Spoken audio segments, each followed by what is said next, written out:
forward to the game, and hopefully the lads can perform well and get the right result. And you'll be hoping that Benny's teammates do you a little favour and go a little easy on you today. I know they're a great team, Armagh, so it's going to be difficult, but we've got some good support here, so hopefully we can do the business. I must ask you the obvious question. You're playing Russia in a European qualifier today week. What would it mean to play it here in front of 80,000? That'd be great, yeah. I mean, it's the first time I've been here since the stadium's been done up, well. And I've been here in 92 when Donegal won the Ireland, so I get that in there, but no, I mean, the internationals here, the soccer internationals will be magnificent, It's a magnificent stadium, and it gives the players a real lift before every game, I don't know whose decision it is, but it would be great to play here. What a great buzz for you as you walked along there. All of this little pocket of Donegal, it seems, has moved to Croke Park, giving you great cheer, and you do bring something, a new colour, a new dimension to the game. Yeah, well, I think I've got a big family here and a lot of cousins, so they give me a good shout, but we're all here looking forward to the game, and whatever happens, we're going to enjoy the day, that's the most important thing. Hopefully you can win, but we'll see what happens. Benny, he's not too bad a keeper, this fella. No, he's not bad, no, he can do it with a bit of work, but he's a very good keeper. I've followed his career and proud to be standing beside him. You've just been out with the guys, working them through, I suppose, the final preparations. No nerves? No, I don't think so. I think Shane probably back me up here. Most goalkeepers are lunatics anyway, so come this, they're looking forward to the game at this stage, and it's a big day for us, and we don't get the same wages this man gets, but it's our big day, and Paul Hardy, I hope, will produce a good today, as will I'm sure Toni Blake. Have you done anything differently for this semi-final approach? I mean, you're now in the realm of myth. What Armagh get up to pre-match? Yeah, well, I think Joe Cannon's going to bring the Pope in at half-time this time. He's pulled out many stunts at half-time. No, we just gone through our normal routine. We were in the City West last night. We up this morning, a bit of a run out, and hopefully everything will go well for us, the same as last year. Well, now hold on to you. Just a little favour for the public back home. Jules and your friends, shake hands there, gentlemen. There you go. May the best team win. We'll be back to you later, Jerome. Thanks, Mark. Two goalkeepers there shaking hands before the game. Now today's teams, starting with Armagh. Well, Armagh actually make no changes, as we'll see now. Charlotte? If you look at the team meeting from last year, Joe has made a few changes from the team that won the All-Ireland last year, which shows that he's never going to get some place. And of course, you've Paul Hardy in for the retired Benny. You've Andy Mallon in there taking Justin McNulty's place, which means that Justin can come on if necessary there in any of those defensive positions. And of course, you've Philip Loughlin in midfield, who has taken over from John Toll. And again, there's another option there on the line, John Toll, to bring on if you have to. Clark, John McEntee and Oisin McConville, very strong attacking half-forward line. And of course, Stephen McDonald, one of the best players of this generation now. Jim McMartin, full of forward, who's having a new lease of life, and Tony McEntee in the corner. But of course, Tony won't play in the corner today. Okay, and moving on to Donegal and Martin, who's going to pick up who? Will it be McCready on McDonald? Yeah, it'll be McCready on McDonald, and Raymond Sweeney will go on Marston, and they'll allow Jibber the free role, which he'll be good at. I think the big one is we see McGonigal is named there number 12. I feel he'll play in the corner, Roper will go to number 12, and McGonigal will roam out of there. Now, I wouldn't be surprised to see McGeaney actually picking up McGonigal out there in that area. That's what they could. That's what Armagh could do, and they could put McCann on Haggard and maybe put Andy Mallon on Roper, go man to man that way. Just be able to see how that works. But I think the big one is Sweeney and Devaney. I was just looking at Devaney walking around after the bandit. He seems to be carrying the knee. He's had a problem with that knee, so that's a worry, and it'll be important that he gets it well warmed up. Okay, well maybe we can see pictures of the teams going around in the parade now, because the atmosphere out there looks to be absolutely tremendous, and the players indeed going round there. And boy, what an atmosphere, Charlotte. Yeah, amazing. I remember doing it in the 99 against Meath, and I suppose at that stage you'd be telling the players that now is the time, to savour that atmosphere. Once the game starts, you have to forget about it and just play the game. But pick out people if you want, look at the crowd, because they're there. You can't forget about them. I mean, if there's 80,000 people there, you can't forget about the fact that they're there. It's impossible. Now is the time to take all that in. And then, once the game starts, just play the game of football and try and forget about it at that stage. But Pat Spillane, Armagh's #1 fan. Good to see it. I have to say, I'm very, very proud. I mean, when you're playing here, days you're playing, you don't remember. I'm very, very proud to be Donegal man seeing that out there today. It's tremendous to see the flags and see everything. And it's a great occasion, and it's great that two Ulster teams have full Croke Park. People were saying that you had to have Dublin to full Croke Park, two Ulster teams. It is like an All-Ireland final. Let's go over to our commentary team. Armagh man there, Jimmy Smith, who will be his usual partial self. No, I don't mean that really. On commentary is Jimmy Smith with Enda Gormley. Thank you very much, Jerome. Ulster comes to Croke Park and seems more reminiscent of an All-Ireland final, a packed Cook Park, 79,000 gathered here to watch this meeting of the second of this year's Bank of Ireland football semi-finals, as the crowd, the huge crowd, stands while the Attain boys band plays Around the Vein.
Supporters are primed. The Taoiseach, Bertie Ahern, and President of the GA, Sean Kelly, settle themselves down to watch this semi-final, fitting that in this, the 100th anniversary of the Ulster Council, that we should have two Ulster teams, Armagh, the reigning All-Ireland champions, and Donegal vying for a place to meet another Ulster side, Tyrone, in this year's All-Ireland final. A big day for Donegal and Armagh, and a big day ended for Ulster. Yes, Jimmy, a massive day for us. It's good to see two teams here. Incredible atmosphere. It's more like an All-Ireland final. I'm just looking there, we're even treated the two bands today, and I'm thinking to myself that I get treated the 33 walking past the front door in Manor yesterday, so it's been a great musical, but unbelievable atmosphere. It really is. Donegal setting themselves, a few shots between Tony Blake and his defenders before the game gets underway. The referee today is from Kildare, Michael Monaghan, who refereed the Down and Fermanagh semi-final. A big day for him, a man who won a provincial club title with Raheen, a Leinster senior subtitle back in the 90s. So the referee is checking with his umpires, his linesmen are ready, the supporters are ready, and Tyrone will watch and wait and see who emerges from the next 70 minutes. Armagh in their orange, and immediately we have a free inside 5 seconds for a push in midfield. That was on John Gildea by Paul McGrain. Gildea plays it forward. First to react is Andy McNulty. McNulty and Andrew McCann, who has transferred to Leixlip in Kildare. There's a ploy we'll see today, driven in long. Raymond Sweeney's there in front of David Martin. And now it's the first opportunity for Donegal to build from the back. Damien Diver from Ardra plays it up slowly. John Gildea tackled immediately by Philip Loughlin, then by John McEntee. Donegal taking their time of working this ball out defence ender. Yes, I was just looking there, Jim, a couple of switches immediately. You see there at the back, Kieran McGeaney has moved on to Paul McGonigal, and the playmaker Michael Haggard, he's been picked up by Andrew McCann, so a couple of quick changes there now. Probing pass by Damien Diver, cut out by an alert Armagh defence. Fancy Bellew getting an early touch, giving it to Paul McGrain, long driven ball with Stephen McDowell. He finds himself on the ground. Please made by McDonald to the umpires, but all eyes are focused on that man Damien Diver again, who plays half forward in midfield for Club Ardra, lining out at number 4 for Donegal, and no real penetration into the full forward line. Almost 1.5 minutes gone, and the scorekeeper certainly hasn't been bothered as Kieran McGeaney drives another one in. McDonald slipped again. Niall McCready seems to be handed the job of marking Stephen McDonald as Donegal build patiently. This is the Donegal side that priced out on the 1st of June to Fermanagh. Armagh, they had gone a fortnight earlier, so with the side of two teams who lost in the first round of the Ulster Championship, now attempting to get a place in the biggest prize of all, and that's the All-Ireland final. Ossie McConville, star of last year's final, fires it in. McDonald there, Tony Blake caught the ball and was caught by McDonald. McDonald obviously hasn't heard the whistle. Both players are getting involved, a little bit of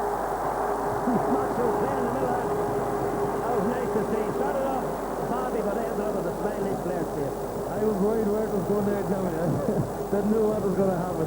But no, it's both the teams are playing the play that we expected, with covering man, Gilday's covering in front of the Donegal defence, and McEntee's covering in front of the Armagh defence, and it's very hard to hit the full forward lines at this stage. Two Stag. Dragon ball picked up by Ronan Clark. Last year's young player of the year, after the combo, holding it. Well blocked, full block by Shane Shaw. But back comes Clark again. Clark, that's around the neck. That's a free to Armagh. And almost immediately, the contrast between this Sunday and last Sunday is that the players are certainly getting more time on the ball. Yeah, they certainly are right around the middle of the pitch. They're tackling, but it's not the intensity that Crone would have. It's just very interesting here now. Paddy McKeever's not playing today. Oisin McComb's hitting a right-footed free where it was certainly still the left footer. And I think that's where Donegal maybe they have a free taker from both sides of the pitch. So it's interesting to see how Oisin does from this very acute angle. And we're just interested to see how he does. He puts it the right and wide, and I would have a little bet that the next time we're free in that area, the free taking duties will be taken up by John McEntee. A little word from the sideline from Joe Kiernan to John McEntee would intimate that that was a thought that certainly went through Joe's head. That was the block again. That'll do Shane Carr's confidence the word of good. Tony Blake from St. Eunan's and Letterkenny made his debut back in 98 against Cavan. Great take by John McEntee. Picks out Clark. Clark thought about the pass. He's got an opportunity now to McGrain. McGrain on the ground, but still gets that ball to McConville. Good work by the Donegal defence. That was a hand on again. Blocked by Damien Dever, just took the sting out of that kick. The Armagh press, but haven't really set in Tony Blake. Damien Dever now turning up on this side of the field. The rolling the shoulder to get round the tackler. The one difference here, Jimmy, today is Donegal are tackling in numbers a bit like Stone last week, but Armagh are a lot stronger than Kerry and are winning the 50-50 battle. John Gilday did well to get away from McGrain and John McEntee. Nice left of a crossing ball into the path of Sweeney. Good work again by Kieran McGeaney. Immediate possession didn't come Sweeney's way, and in Kieran McGeaney, the bounce beat McDonald, but it was interesting to see that for the first time McDonald had actually got in front of his marker. Yeah, he did indeed, and he hit run out the way, which whenever they're double teaming McDonald, they always see him as a danger man, and Diver's playing in front of him, so he's going to have to make us run from side to side to get rid of that rather than straight out. Well, last year Armagh proved to be the masters of the diagonal kick. Broke up the Kerry defence and the Dublin defence, so Donegal, I'm sure, will have watched that video carefully. Unfortunately, Barry Mullen carried it over the sideline with an Armagh sideline ball. Both sides slowly pacing themselves.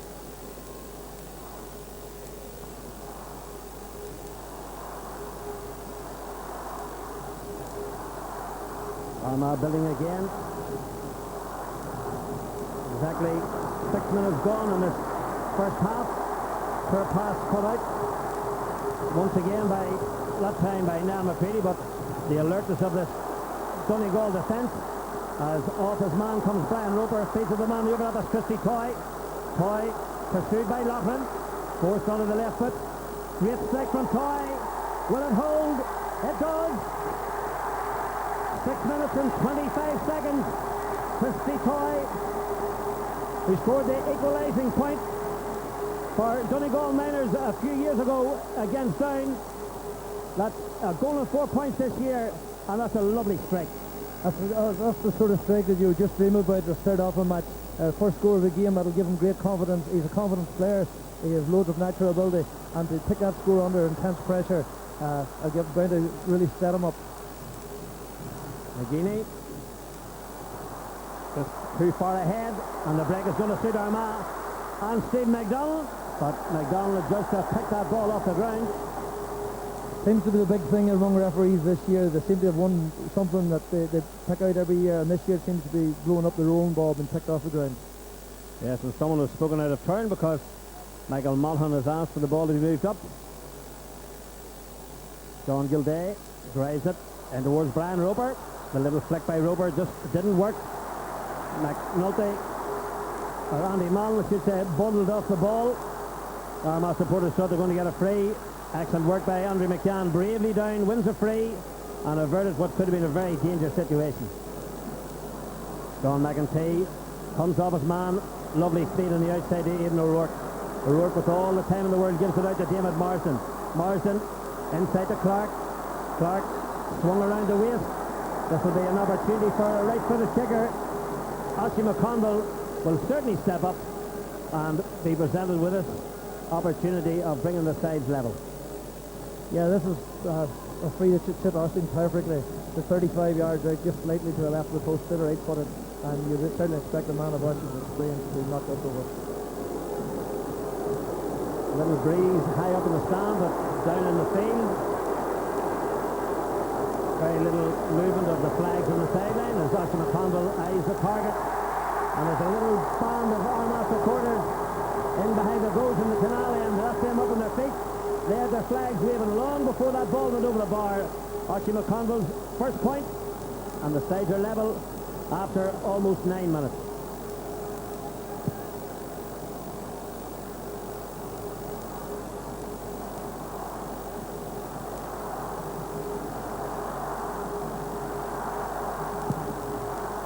Excellent kick by Tony Blake, way down to the 70-metre line on the other side.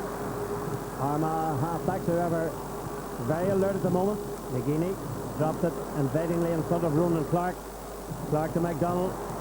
MacDonald hasn't really got an opportunity to show his blistering pace thanks to the close attentions of one Niall McCready, but now David Martin can show his strength. Turns again, twists away from Sweeney, drops it across the middle. All on his own is Aidan O'Rourke into McGrain. Sensible action, fits it over the bar.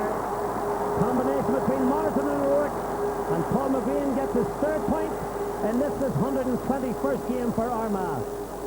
Great vision by Marsden there. He took his time, he saw there was nothing on, he had the confidence to play the ball about, and then picked a great cross-field pass, something Armagh are very good at. Back come Donegal, Kevin Cassidy. Donegal's first All-Star in 10 years, but McCann's break sees John McEntee in possession. Being tackled by his opposite number, Michael Haggard, unsuccessfully so. Monaghan feeds it into Cassidy again.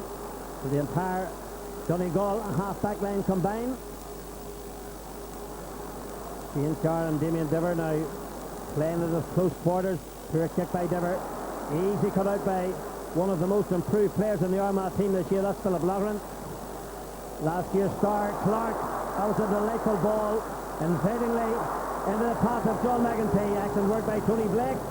And for the second time he gets close attention from an Armagh forward.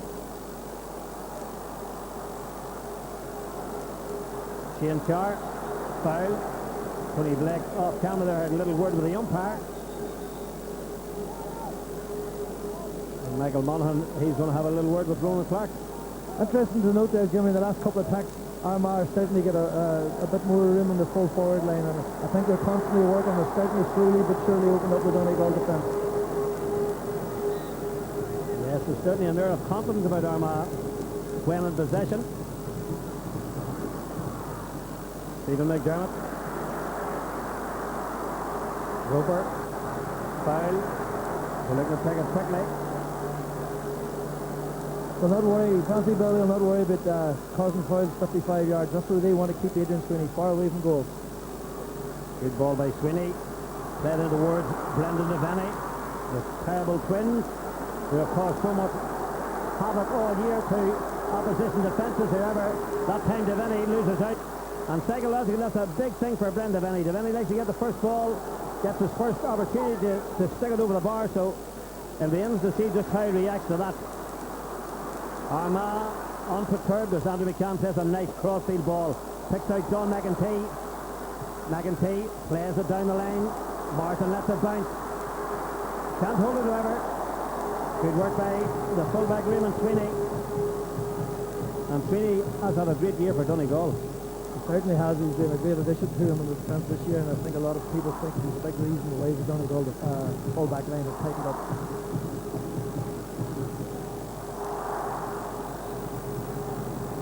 Tony Blake shaking off the effect of that injury. Excellent catch by Armagh's captain McGeaney. Even better pass. Archie McConville kicks it off the outside of the right foot across to put him down with Shane Carr. But Armagh look to be feeling on side almost. There's great confidence in Armagh teams. They've been here that often, and they're normally fairly good at long range shooting, and they're quite prepared. People like Archie McConville have great confidence. Good work by Roper. Led into the path of McDermott. That's a nice probing ball over the top. McDermott faced by Armagh's extra defender. That's Toni McEntee. Still Donegal keep possession. Good work by Devaney. Back to McDermott. Back to Devaney again. Devaney forced out into Sweeney. Sweeney over the bar it goes. The full forward line. The terrible twins were called them a second ago. Devaney and Sweeney combined. And I'm sure Sweeney thought, and when he looked at this again, he probably wondered why he didn't go for the goal. Well, there's a half chance, and I think maybe at this stage we just picked the sensible option. But it's interesting to see it. There's a run, the first time Armagh defence was being opened up, it took a run from the midfielder to create the extra man. Paul Hurdy quickly off his line. Play resumes. Sean McEntee, high and hopeful. Marsden, oh lovely catch, beautiful catch by Stephen McDonald. McDonald is fouled, and that's one wonderful addition that Armagh have. And Marsden and McDonald, the two men that they can fire ball in either low or high and know that they're going to get in the end of it. Well, that's it. That has been a good thing of this Armagh full forward line. That's the way they took Kerry last year. They're sort of they're both very good athletes, and they're sort of make the run, but they're also sort of won the 50-50 possession.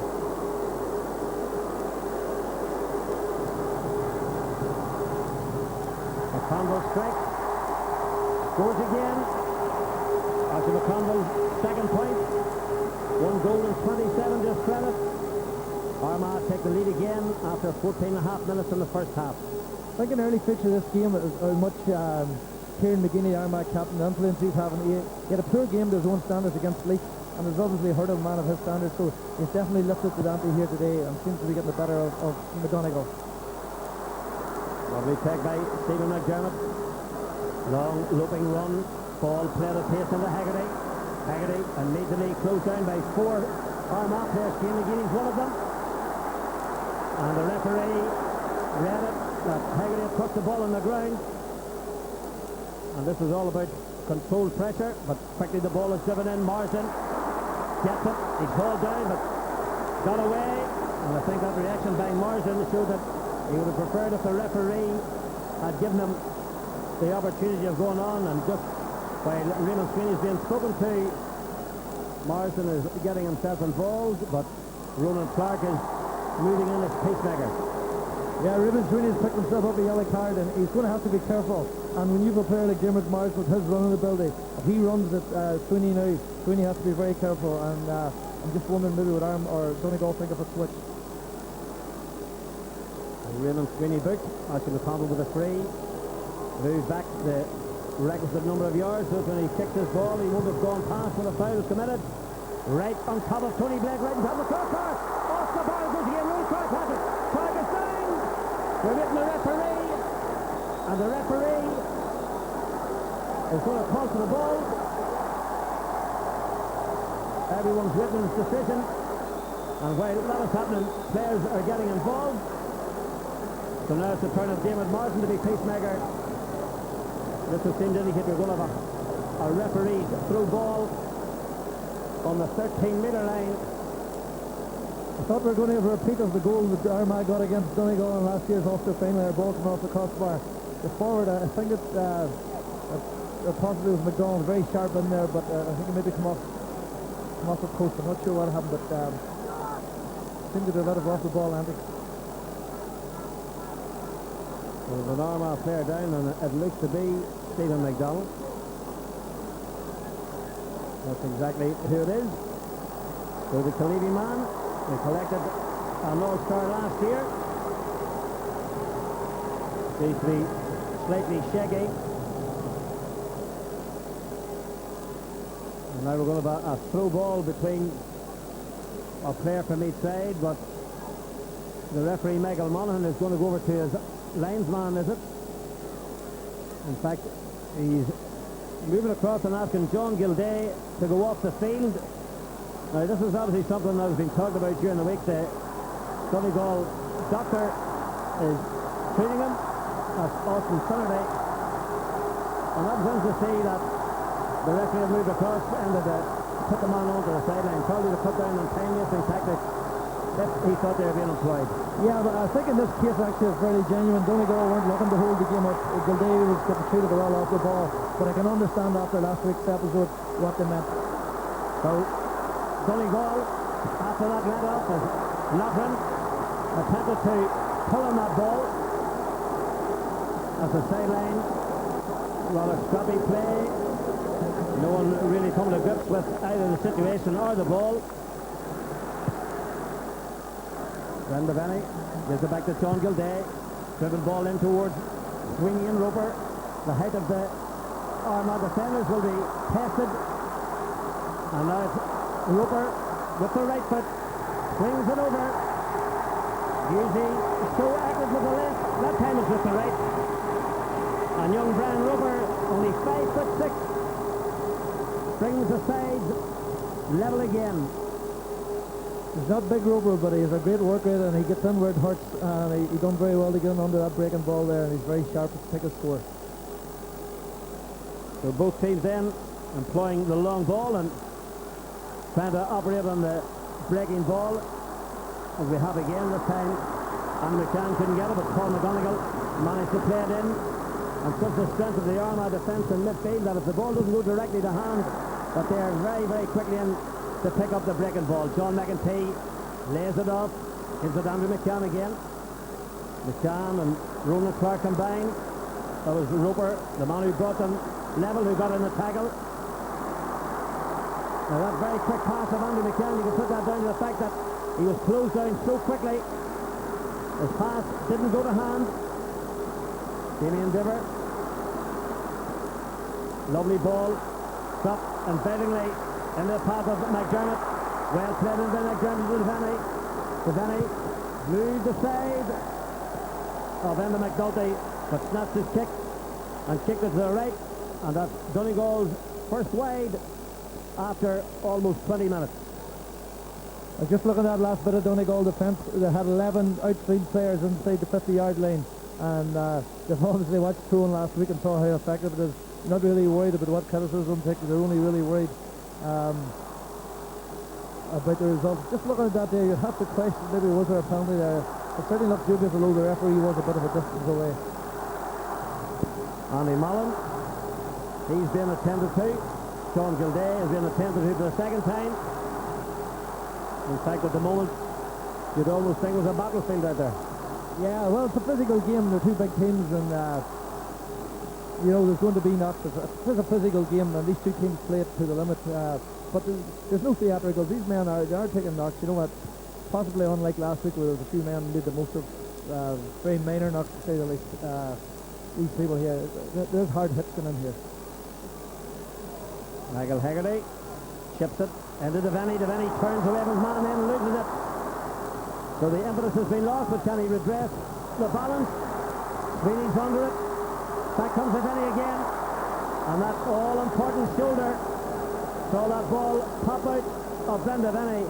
And this is the strength of the Armagh defence that we keep talking about, Enda. Yeah, it is indeed. They were back there in numbers, and our men are big physical men, and I know from their training they do an awful lot of work on the quality of their tackling to try and not give away easily free, and it showed there.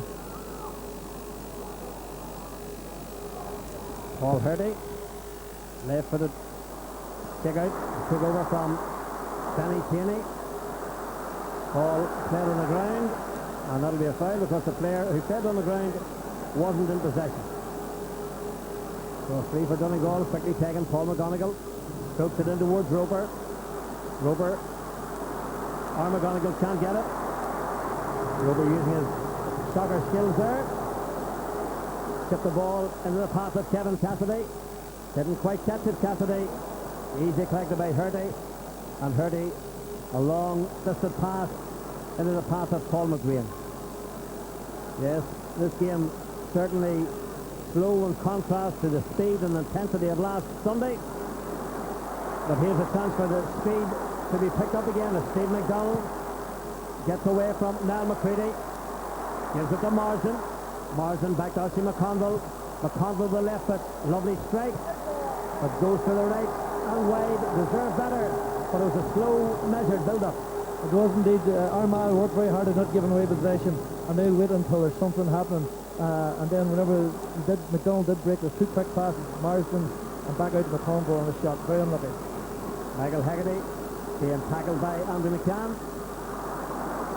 Sweeney had moved off as Margaret Ever. The ball went the opposite side and allows Armagh to get possession again. Ronan Clark back on the halfway line. Feeds it into John McEntee. McEntee and Clark combining well. Stephen McDonald gives it to Clark again. Clark certainly the busier of the forwards at the moment. The strike by McDonald to the right and wide. So everything is right except the finish. Some great build-up, but the Donegal defence are making Armagh shit under pressure. There's no such thing as a free shot here. Every time they're shooting, in a very little time to shoot, and the ball's just going the wrong side of the post at the moment for them. Armagh 6 wide as Tony Blake takes this ball out to a Croke Park, which is very dull at the moment. A lot of cloud overhead. The sunny days of the summer have disappeared momentarily anyway. Archie McConville, as we thought, left it. And John McEntee really acting on instructions of his manager. Look, this could be a bit far out. I think they'll try and work a move here. I think it'll be a bit far out for John to shoot.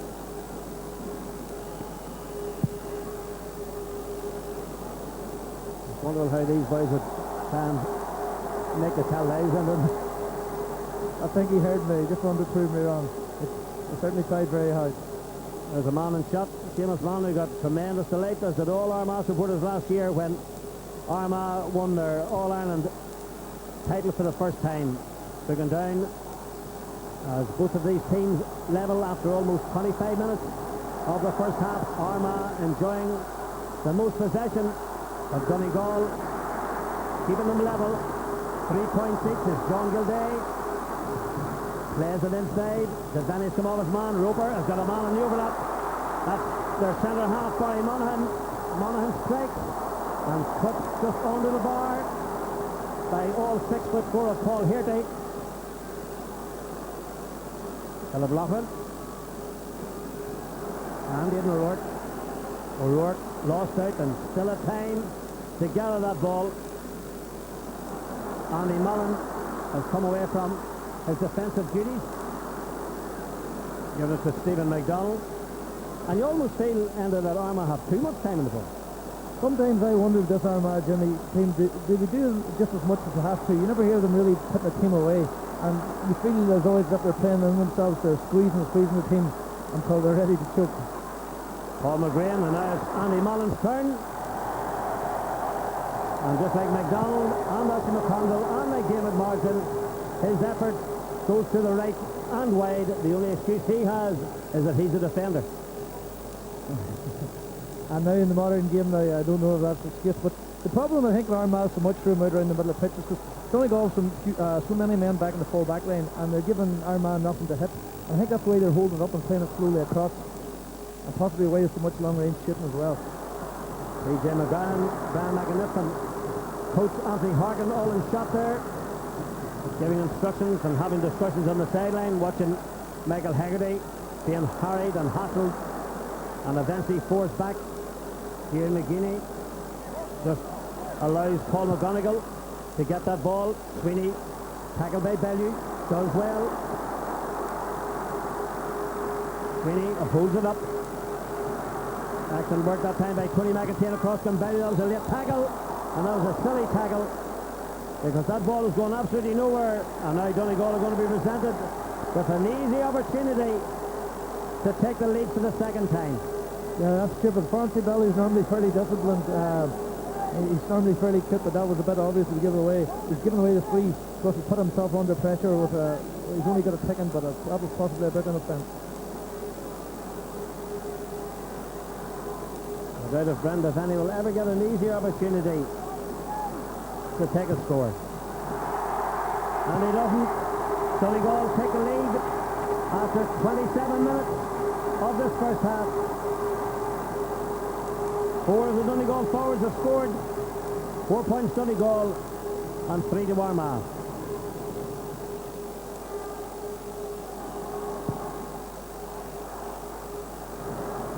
A little nudge by Paul McGrain, just moved Kildare to the road, allowed Ulster's play of the year last year to keep this move going. Even more work with the right foot. Breaking ball, McDonald was in there, so was Blake. It came off the head of Barry Monaghan. Armagh for 45 and an opportunity for Oisin McConville. Yeah, again they're playing the long diagonal ball across and 2 men at the back post. It spelled a bit of danger, but Donegal got it cleared. A 50 is not an easy thing, but Oisin McConville had a very high percentage rate. Just thinking, Jimmy, the way these two teams are playing blanket defence, it'll be some crack reading the southern media next week as to what they have to say about Ulster football now. The first thing they'll probably say is there's 2 Ulster teams in the All-Ireland final. Who it will be? Will it be Armagh? Or will it be Donegal? Oisin McConville came across that one. Another wide for Armagh. Their 9th of the first half, 28.5 minutes gone. And I know one of the main topics of conversation in the Armagh dressing room will be at half-time. Yeah, but at the same time, Joe, I want them to keep shooting. You know, there's one thing, nobody kicks the ball wide on purpose, and the worst thing we can do is not shit. So, and they normally are fairly accurate. Nothing's a sort of player, they'll not let it get to him. Keep shooting, and it'll probably come for him. Tony Blake then, the most overworked of the 2 goalkeepers. In round midfield again, Philip Loughran collects it. He had Sean McEntee, but gives it instead to Paul McGrain. Takes it to the man moving inside. For once, McGeady took his eye off the ball, and that was costly because he got a knock that he should never have got. He did indeed. He left himself very open. It's not like Kieran to drop a ball as easy as that. And Damien Diver saw like a target and didn't miss, but it was very high now and it could have been dangerous, so he deservedly given a booking. Second yellow for Donegal. Damien Diver and Raymond Sweeney, 2 of their full backs. And the 2 men who are marking Armagh's target men, namely Morrison and McDonald. And the last thing you need is those type of men to be carrying yellow cards. Certainly not. You have 2 men, particularly 2 men that are very good at running at defenders and drawing free. And I'll be a bit worrying that from Donegal. But I'm saying that the Donegal defence are providing good cover for their full back line. And it's very hard for the 2 full forwards to get clean possession on the ball. Owen O'Neill, Armagh's physio, does the needful. Oisin McConville. The free is moved in almost in line with the goal. He kicks it in again, broken down again. Tony Blake thought that it had gone wide before the fullback touched it. Tony Blake certainly seeing the humorous side of almost all situations here today, as Oisin McConville will get a chance to prove that it could be 3rd time lucky. Yep, this is the 3rd time from roughly the same area. The last 2 kicks have went to the left-hand side of the left post. It's interesting to see a smart man learns from his mistakes. Feedback and all these different terms come in here. We'll just see what he has learned. I don't know if they're years of encouragement from Armagh or discouragement from Donegal. Whatever it is, it's not 3rd time lucky for Armagh, it's 3rd time lucky for Donegal. Armagh spurring yet another opportunity. Donegal maintain their 1-point lead, and we're almost 31.5 minutes gone in this first half. Yeah, it's tight and it's not very pretty, but in this stage Donegal will be thinking it's very effective. However, Armagh, they've been in tight situations before, and you fancy them just to keep pressurising away here. There's that nudge again. This time the referee did spot it.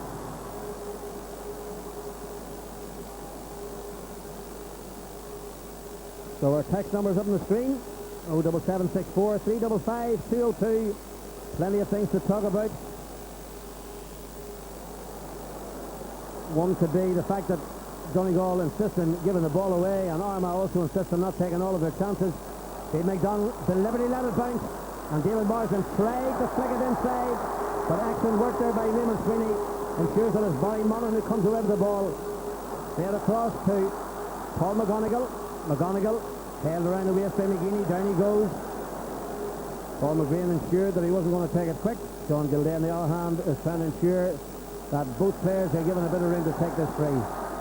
Michael Monaghan agrees with him and moves it up. It's incredibly crowded around the middle of the pitch, Jimmy. Somebody compared it to be during the week. They said it was like watching children in the playground, the way everybody follows the ball.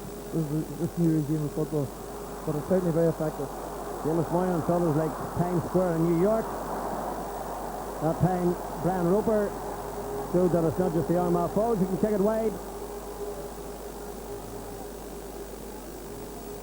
So Brian Roper from Airua, who made his debut back in '96, fails to stretch Donegal's lead.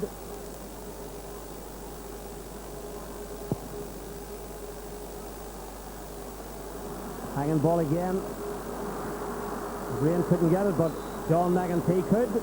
Down he goes. And there's the turn of Paul McGreen to ask for a little bit of space. And Michael Monaghan shows his consistency by bringing the ball forward.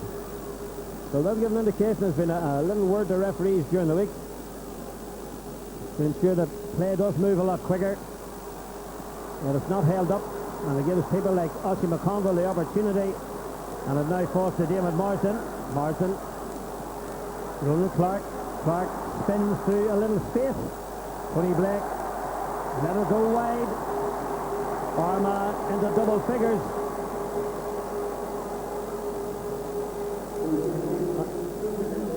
We're told there'll be at least 2 minutes of extra time.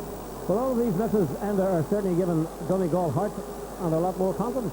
Certainly, and it's going to make them feel that the type of game they're playing is working. And it is working. The one thing Armagh aren't doing today, which they're normally very good at, is the cross-field pass. That's one way of opening up this blanket. But certainly this is very effective for Donegal. There's an excellent pass by Paul McGonigal. Released Michael Haggerty. McGonigal again, this time with John Gilday. Gilday striding down the middle, lovely ball. Barry Monaghan got a man inside for an opportunity. This time it's drilled through the back of the net by Christy Coy.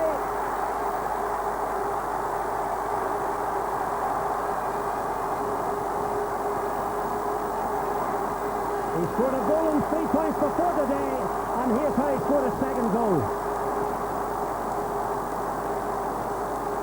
Forgive me for being cynical, but the one thing I've noticed here after the goal, just before half-time, Donegal don't obviously want to concede a score, and there's immediately 3 of them have hit the carpet here. I hope this is something we noticed last week, and I hope it's not something that creeps into Gaelic football, where men hit the carpet too easily, looking to waste time. Big Christy Coy. He scored 2 goals in his minor debut against Armagh. He picked up a Sigerson onto the what's the lie of Martin McHugh with Sligo YT, but on the biggest stage of all, he's put Donegal into a 1-goal and 4-point lead to Armagh's 3 points, and now those wides which Armagh were kicking so easily in this first half will they come back to haunt them. There's certainly no good time to concede a goal, but from Armagh's point of view, if they were going to concede one, they conceded before half-time rather than half-time. It gives them a chance to go in and regroup, although they'll be trying to get a quick score to reply for that before they go in. That all started way out in the middle of the field by a delightful quick flick by Paul McGonigal. That released Michael Haggerty.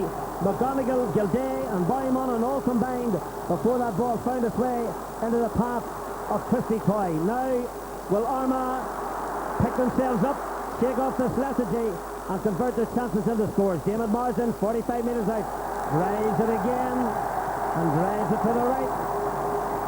And you've got to say to Donegal that Donegal on the 1-2 are forcing Armagh to shoot from far out.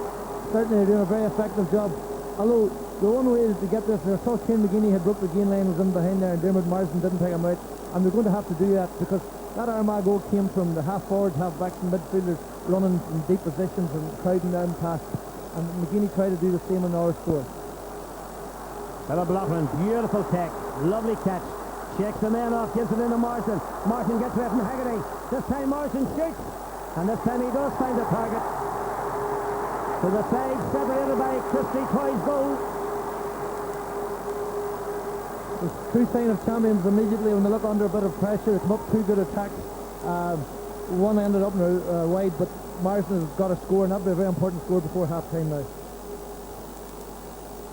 With 45 seconds left, according to the announcement. 2 minutes of extra time at least, but Michael Mullen has studied the watch.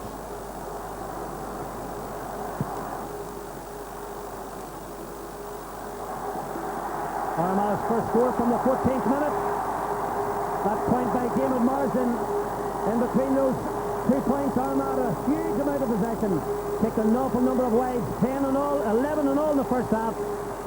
But thanks to a Christie toy goal, drilled home in the 35th minute after a wonderful build-up out the field. It's Armagh who go in at half-time, the All-Ireland champions trailing. Armagh 4 points, Donegal 1-4, and down to Mark on the sideline.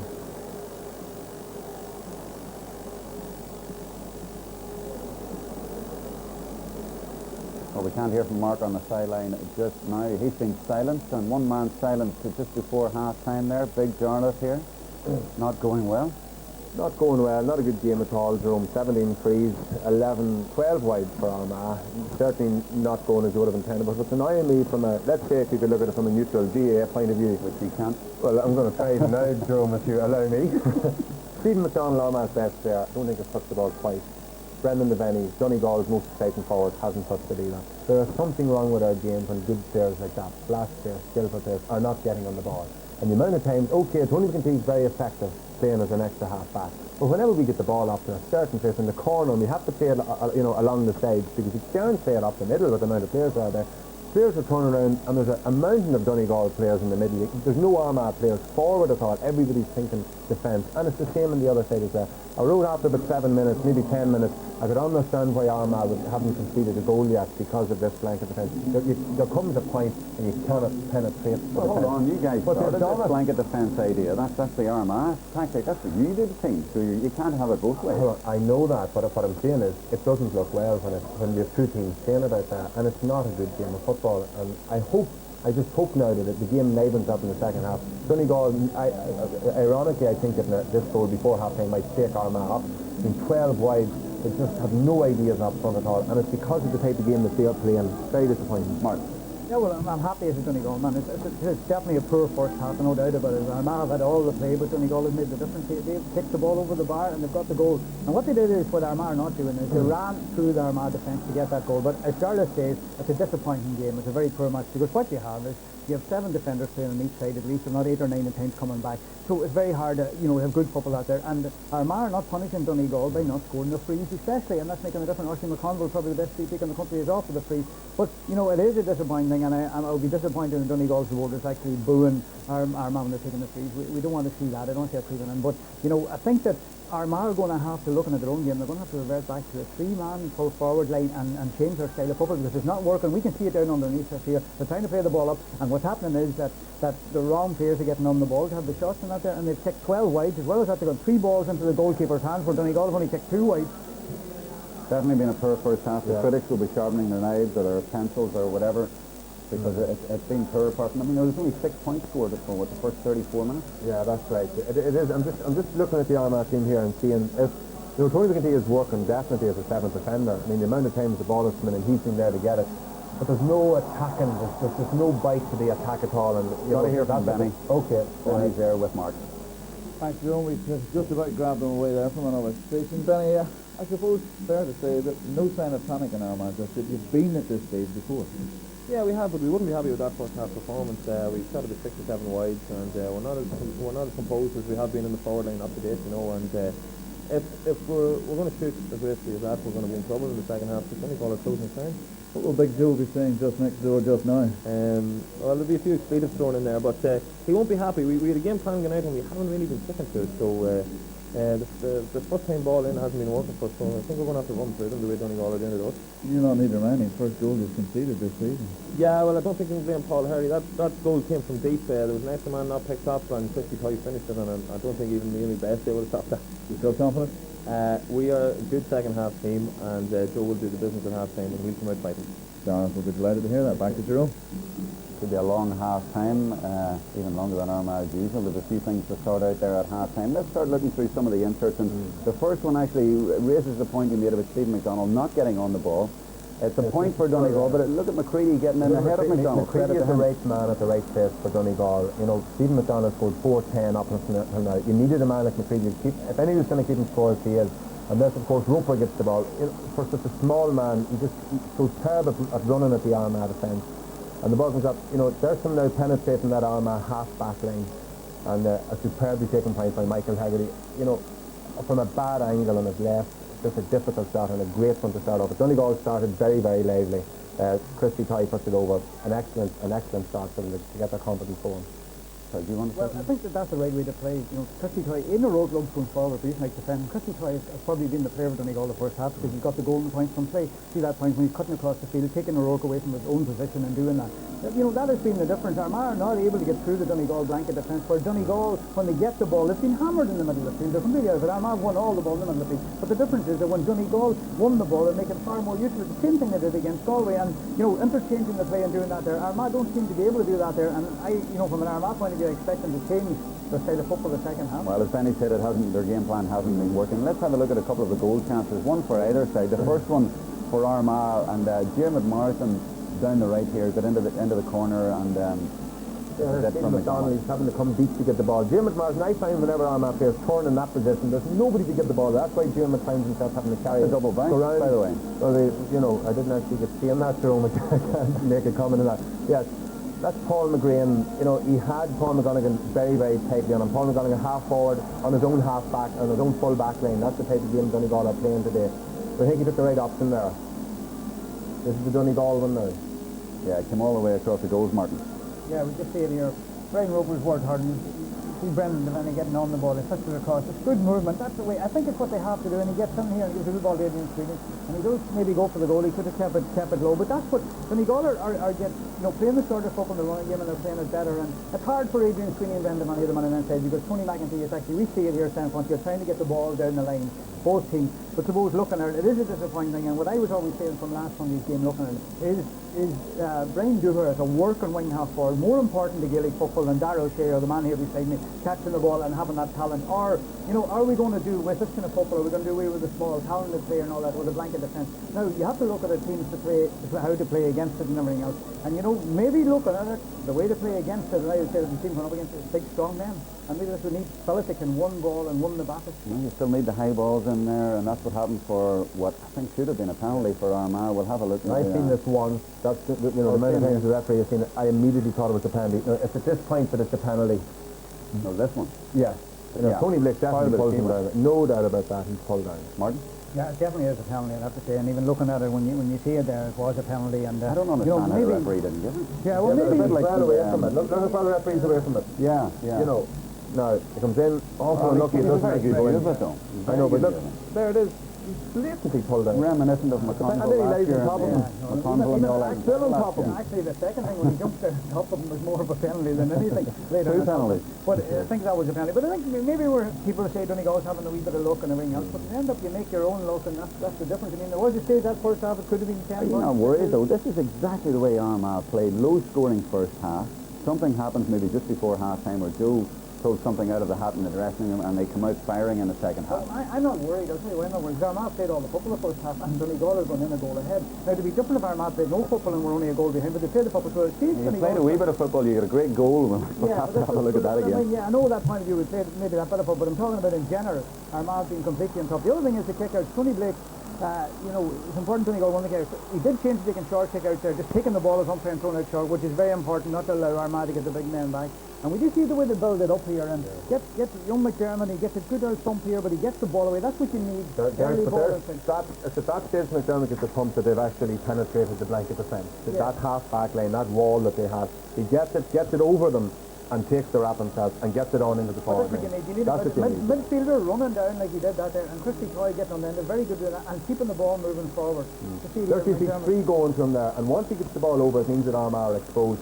but he took it so well, and Paul Hardy almost got to it. That's But there you can see. It's a very good finish by Hoyle, Yeah. delivering right to keep the ball. You see, it was Barry Monaghan actually, Yeah. I think, that give the pass inside. That's right. That was the centre half back, and that's where he is. And that's what Armagh actually need to do is get players up the field.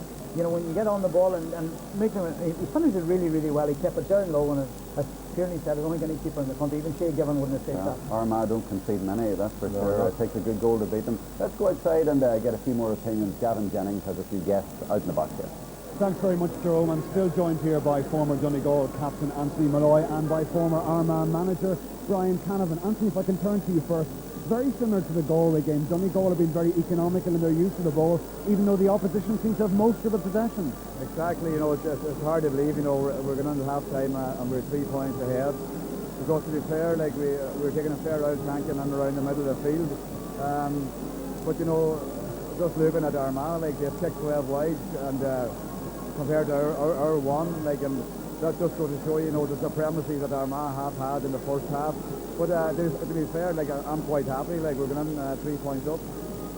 Brian, 12 wides, I mean, some people say it's more difficult to hit into the canal end because of the height of the stand behind it, but it doesn't explain the poor shooting on the part of the Armagh forwards. That's right. I can't remember an Armagh team shooting as many wides as this in a match, never mind in a half here. But to be fair to Donegal, a lot of it was a good pressure from the Donegal back line, and the move of leaving Diver in and covered in the full forward line here, or in the full back line for Donegal, and certainly worked for Donegal in the first half. And I think Armagh are going to have to push a third man into the full forward line, probably Roland Clark, to try and counteract that. But the game's far from over. Donegal, as Anthony said, probably lucky enough to be in front at this stage. There was a penalty that certainly looked a penalty from here, should have been awarded to Armagh as well. But you know, it's going to be a very tight second half, and Donegal are in pole position at this stage. Anthony, you're nodding there in relation to the penalty, but just going back to the centre of the field again, Donegal are going to have to dominate a little bit more there if they're going to control the second half. Yeah, well, like I said, you know, Armagh definitely have control in midfield for most of the first half. I don't know what we're going to do about that there. I think we need to get more out of Paul McGonigal, maybe divert or kick out more towards them. To be fair, like we're giving away a bit of height advantage out there, but also I think we'd have to get a bit more out of Brent Devaney. He hasn't performed yet, but you know, in saying that, like we're 3 points ahead and we're playing poorly. We're all looking forward to a good second half here. Anthony and Brian, thank you very much. Back to you, Jerome. We are indeed. No sign of either team just yet. I can't tell you in the text messages. The main message from Tyrone fans that seem to be a little bit ahead of themselves. They're saying that they have nothing to fear. I'm not sure about that. Armagh fans might want to come back on that. 07764355202 is the number. A couple of other bits of news for you. Full time from the Premiership. Southampton 1, Manchester United 0. James Beattie in the 88th minute. And Manchester City 1, Arsenal 0 after 10 minutes. An own goal there. And Lee Westwood in golf has won the BMW International in Munich. Let's look at the stats from that first half. Anything interesting there, boys? We'd start maybe with the kickouts. Anthony Malloy seemed to think that Donegal were getting a tanking around. Yeah, but according to this, total kickouts, that shows how much Armagh have been in the game, that they've only taken 6 kickouts to Donegal's 15. They've won 17. Now, you know, that's coming from the fact that Tony Blake is actually hitting Paul McGonigal as much as he can with them, and even with that, there's 5 or 6 going off, even along the wings for those kickouts. Lost clean, Donegal have lost 4 clean, Armagh haven't lost any. But breaks won, more or less the same, breaks lost, more or less the same. But it's a very interesting point, despite the fact that Armagh are doing well in midfield, that according to that, Donegal have won 7 clean in the middle of the field, and maybe Armagh have ended up with the ball at the end of all that. Look at the second page, and Martin, if you could take us through the attacking stats. Just look at the attacking stats there. We see it's Armagh 20 to Donegal 11. I mean, points from play 2 to 1, points from free 2 to 3. I mean, looking at that there, you've only got 3 points from play in the match. And the goals made the difference, and the goal is the difference in the wide. I think it's 11-1 there. I actually make it 12-2. The wides, but Armagh have actually kicked 12 wides. But you know, looking at the midfield area, just the kickouts have all been kicked mostly short out and being won. Let's look at the third page, and Charlotte. Yeah, 22 frees. I think we had 72 last week. 22 frees. It's not as bad as last week. Well, you know. Yeah, apart from the penalty, Jerome, which is a big decision. You know, in defence, 5-1. Yellow cards. Donegal have got 2 yellow cards. It's not a particularly dirty game. It's a very robust, rough game, but it's not a dirty game as such. And obviously, no red cards. What's interesting there is possession lost. the amount of times that it's turned over, 18 versus 15, and that proves that, you know, anytime a player gets the ball, he's not getting a second to dwell on the ball. Martin, anything on the playmakers? We just look at the playmakers. We took McGeaney and Haggerty. McGeaney 13 times possession of the ball, Haggerty 7, and it's a different successful. You know, we look at the kicks. McGeaney kicked 8 and 3, Fisk 4 and 2. Successful, McGeaney is 9 to Haggerty's 4, and resulting scores. What makes the difference when you're talking about two playmakers is 0-0. So they haven't really had either player hasn't had a big influence in the game in the first half. Okay, so are you going to do it, Donnie? I think, you know, bear in mind we're a second half team. We went in 5 points down against Kerry last year and beat them, and of course Joe was legendary for these half-time team talks. If Donegal was ever going to get a goal at a time that's good for them, first, you know, minute before half-time rather than a minute after half-time is a good time to do it, because they win and regroup, they can talk about what's happened. They've been in this position before. Personally, I would be inclined to switch Toni McEntee and Austin, bring Austin close to the goals. That's what we need, and he needs to be close to the goals, get a few points early on, and maybe the frees will come. Play Toni just as an ordinary, conventional half-forward, and take it from there, and that might just be the key. Blanket defence, I think we start needing to do blanket attacking at this point. We're going to win the game. Coming up to 15 minutes at half-time, and we could be in for another record. No sign of Armagh. I think Donegal are going to be very gentlemanly and allow Armagh onto the field. Don't think so. They're coming out first. I think when we look at it during the second half, look at it, Donegal have to start playing at some stage in the game top. The first 10 or 15 minutes, actually the first 10 minutes is going to be very, very important. If Armagh starts going back and start getting the scores, maybe the ways they got the first half, it's going to be, you know, Donegal finding it hard. But if Donegal can go that 2 or 3 and go up to 6 or 7 points, everybody's there waiting for Armagh to come back, and sometimes these things don't happen. You might be waiting for them to happen and everything else. And Armagh will be very, very disappointed in the dressing at half time, because they had most of the play in the first half. They had most of the play, and as I feel that Donegal haven't really played at all, and there definitely will come a stage in the game when Donegal will come on top, and hopefully that they can seal it and take the scores at that stage when they're on top. They look confident there. They look confident as they go out and walk into that roar out there, even though they're waiting for Armagh to come out second. They look good, as Martin says. They haven't played that well, and they're still on top.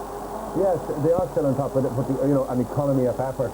And again, if they're going to have the 10 or 15 minutes in the second half, so they'll be on top of Armagh, and that will be the fear that they might get a goal. But I just think Armagh are a second half team. I'm still confident Armagh will win this game, but maybe you know, there's a once too often. There's a big question being asked of the All-Ireland champions now. There's a big question. Have they got it in them? You know, is the tiredness going to set in from everything and everything else? I mean, you look at the first half, they won 23 minutes outscoring Armagh the first half. You know, they're going to need to start taking them scores. The big thing is, when we're reflecting this game at 5 o'clock or whatever, have Armagh developed the method now of getting the ball into Stephen McDonald. That's the challenge. If they can, the player who scored 4-10 up and out, if they're going to do that, they'll win. They've only scored, 3 points, 4 points, you know, 2 of those from 3, 2 from playing 35 minutes. So the type of forwards Armagh have, not good enough. Okay, this is a moment of truth. Tyrone await the winners, but who will it be? Time for the second half. Armagh against Donegal. Back to Enda and Jimmy. 76,321 people have packed themselves into Croke Park. They've watched an enthralling first half. Donegal lead 1 goal and 4 points to Armagh's 4 points. This is Armagh's 4th All-Ireland semi-final in 5 years. Donegal haven't been there since 1992. On that day, they went on to win the All-Ireland. Armagh are the All-Ireland champions, but they've got a mountain to climb here in the second half. On top of that, there's an injury to Stephen McDonald, who's laying down off the ball as Donegal play on through Michael Haggerty. Excellent crossfield ball into the path of Sweeney. Sweeney turns. He's held by McGeaney. Not fouled. Good disciplined defensive play. And then it breaks down. That would be worrying, Jimmy. Stephen McDonald seemed to get a very heavy knock there. Physio was out dealing with him. He's getting up now. I thought there, I was actually worried that he was going to be injured and have to come off, but he seems to be not too bad. Whatever Owen O'Neill did, it worked.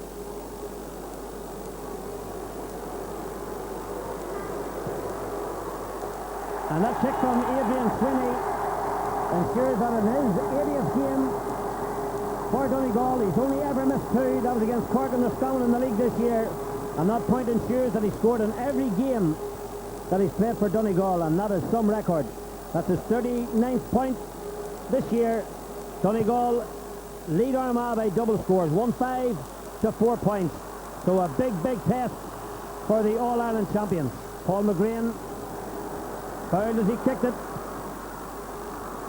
Marsden, Donegal or Armagh chasing this game. Archie McConville's under it.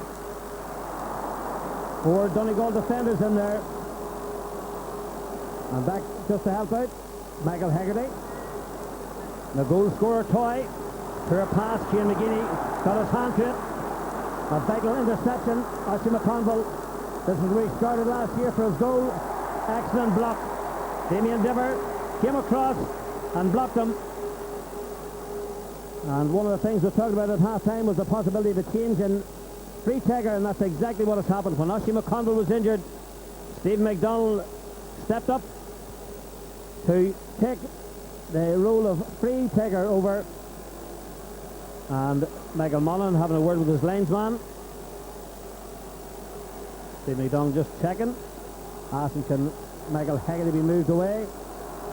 So Stephen McDonald with 4 goals and 22 points in this year's championship campaign, lying 5th overall with 34 points, and way out in front is Peter Canavan. Peter Canavan, like the rest of the Tyrone team, I'm sure watching and waiting in the wings as McDonald strikes that cross off the post. So the post in the second half, the crossbar in the first half. And Armagh have been so close on many occasions, and that time McGonigal loses out. McDonald again feeds it into McConville. McConville goes through the gap. Sweeney holds him. Down goes Sweeney. And Sweeney has been booked before. And the referee has gone to his pocket. Yellow and red. And there's a man from Dunlow who looks totally shattered. An innocuous yellow card in the first half. And we spoke then about the danger of a man whose job was to mark getting a yellow card early on. Just exactly what we spoke about, that this Armagh defence, when a man's an yellow card, you run at him, yeah, he has to let you pass, or if you pull him down, you're on a yellow, and exactly what happened, Sweeney pulled him down. Conceded the score as well, and it'll be very interesting to see now how Donegal react and regrip, what to do. Damien Diver was their spare man. Do they cut out the spare man, or do they bring somebody else back? This all started when a poor pass out from Paul McGonigal was intercepted. Sweeney was left on a one-on-one, and I think he knew as McConville went down that he was on his way. Jim McGuinness trying to console him inside. That's a hard lesson to take. Now, who will react again? Armagh reply to Sweeney. That's Adrian Sweeney's point. Archie McConville saw his intended pass to Steve McDonald cut out. Christy Toy. Donegal taking it quickly. Toy gets away from McEntee. The goal scorer Toy now has been closed down by McEntee and by Philip Loughlin. Sweeney forced away out again, but Donegal quite content to do this. And then a lovely cross-field ball to McGonigal. McGonigal steady. And the fact that he has only got 1 foot, a left foot, made it easy for McGrain to close him down. Philip Loughlin first to react to that breaking ball, and then loses it again. Play slightly scrappy, and the McNulty adjudged to touch it on the ground. Now from here I don't think that he touched it unless somebody interfered off the ball. It's interesting to see the replay here, Jimmy. I can't make out what that was for. It was a bit of scrappy play by Armagh when they'd one possession back, and it's not like them. 2 men hesitated and they've conceded a free, and it could be very dodgy, but interesting to see that Donegal have now done away with their spare man playing in front of full forward line. And then interesting to see, does that leave any more spare room inside for Stephen McDonald? And Ronan Clark, who has moved into full forward line, recently changed place with Dermot Marsden. Well, this time it's the turn of the Donegal supporters in the canal end to greet that point by Brendan Devaney. It's the second today. And here's this again. Loughlin lost out. McGonigal was there, and it wasn't then the McNulty. It appeared to be Philip Loughlin who held Paul McGonigal. Loughlin tries to make amends and does so by picking out Aidan O'Rourke. There's that diagonal ball that Armagh used so effectively last year. Clark gives it to McDonald. Now McDonald is a one-on-one with McCready. Steve McDonald using his speed. Tries to go past, succeeds in doing so. Fisted pass. Well done by McCready. Godson of the manager, Brian McAniff, just did enough to ensure that that ball fell easy in the hands of Tony Blake. John Gilday. Donegal, a style used by them so successfully over the years. Hold the ball, keep possession, small passes, and sometimes, as in the past, when they try to kick it, that's when they run into problems. As David O'Rourke gives it to Paul McGrain. McGrain thought about the kick pass, and then, luckily enough, Kieran McGee was there. McGrain on his own, and Tony Blake signals it. Another wide to be added to the Armagh list, the first of the second half. Their 12th overall. And Brian McAniff looking up into the substitutes bench, is he? Just have to wait and see if he uses, it looks like John Harn. We'll just have to check that out. Paul McGrain is on it, so is Paul McGonigal. And that's Ronan Clark. McGrain shields John Gilday with the ball. Clark strikes. This time to the left again. And the effect that these have on the Armagh psyche, their confidence, you know, they're keeping shooting, but they still insist, or they still put them wide. I'm surprised that they're still shooting from long distance with a spare man. You'd have thought a team of Armagh's experience would use the spare man and run at Donegal and keep creating overlap. And it's something that I think they have to readjust, because of the 5 scores they've got, at least 3 or 4 of them have come from running at the Donegal defence. Brendan Boyle then is coming onto the field. He's going to replace Stephen McDermott. He replaced him in the replay against Galway when McDermott was injured. He scored a point that day. What a beautiful take by McEntee. That's into Martin. It's Armagh on the move. Paul McGrain. He was wide from out the field a moment ago. And now from closer in, he's wide again. Just what I was saying there, whenever Armagh won that and they run at them, Paul McGrain, they opened up the Donegal defence, which were weighing, and McGrain had got Oisin McConville inside. If he had a slip, there was a goal on. Armagh certainly can't point to the fact that they're not getting plenty of possession. They've got the lion's share of possession, but converting it into scores, that certainly appears to be their problem. Here's the possession again. Excellent work this time. Ronan Clark goes through. He's stopped in his tracks by McGonigal. And yet another one. Again, you'd have to see, Jimmy, when Clark shot there, he had 2 men on his outside and he had a slip to him. You'd have to think that it would have been an easier score on. Ronan Clark looks almost bewildered as he stirs around the field. Armagh getting plenty of opportunity, plenty of room inside, but they just can't convert this possession into scores. Donegal, on the other hand, they're being put on the back foot, but they're grateful to the fact that Armagh just can't put them away. McGee's up. John Gilday pulled McConville down.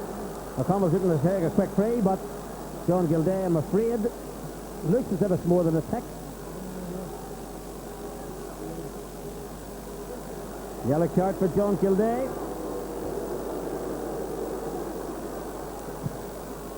Crossfield ball to McGinney. Picks out McDonald perfectly. McDonald with a left foot turns. Kicks it over. Stephen McDonald's first score after 10 minutes and 20 seconds. And now we're down to that 50-toy goal. Brian McAniff in deep consultation in there. He can see that this game is running away from Donegal, but the big consolation is that Armagh just can't get scores on it. They're still shooting from deep, and even McDonald got a good score there, but Marshall's on his inside, and again had the Donegal defence opened up. So there for once gets possession. Philip Loughlin disgusted. And someone stood in front. The ball will be moved forward almost to the 45-metre line. The ball held up in the air would be a signal for Adrian Sweeney to come out.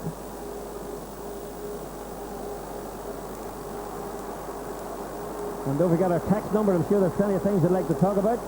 07764 355 202. There it is on screen. As Sweeney comes in, the Donegal captain, drops it in round the goals. Breaking ball collected by Andy Mullen, the PSO player, gives it out to Paul McGrain. McGrain gives it to David Martin, who's come from deep. Ronan Clark has now moved into the full forward line where he's being picked up by Damien Dever. Damien Dever can only watch this. Paul McGreen moves it across the 45-metre line. Now it's Philip Loughlin, his midfield partner. Loughlin goes for the kick and puts it wide. I thought with all the room that Philip Loughlin had in front of him that he was going to carry it in and just fist it over the bar. There's actually room for two of them there. There was two of them coming through and he had no reason. He sort of panicked and shot, and possibly you're wondering our Armagh panicking and sitting on side here. Brian Roper, fouled by Andy Mallon. Crossfield ball.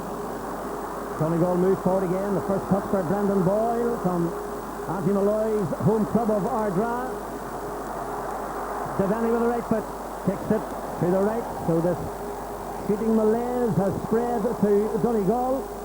Donegal, however, have just two wides. One in the first half and one in the second half, in which we have played 12 and a half minutes. Paul Haty, the Crossmaglen goalkeeper, who's won All-Ireland medals at club and county level, drives that ball out. Exactly on the halfway line it dropped. Sean McEntee couldn't get it. John Gilday plays it back to Michael Haggard. Nice angle ball, fancy value. Just squeezing it over the top. Excellent work by Sweeney. Sweeney uses his strength. And there's a direct contrast to Armagh from the narrowest of angles. Adrian Sweeney, the Donegal captain, pops it over the bar for his third point. Sweeney shows what a good player he is there. For a man, there's not many men can hold off for Anthony Bellew for strength and then to score a point from such an acute angle under this pressure. I think that's the difference in the two teams.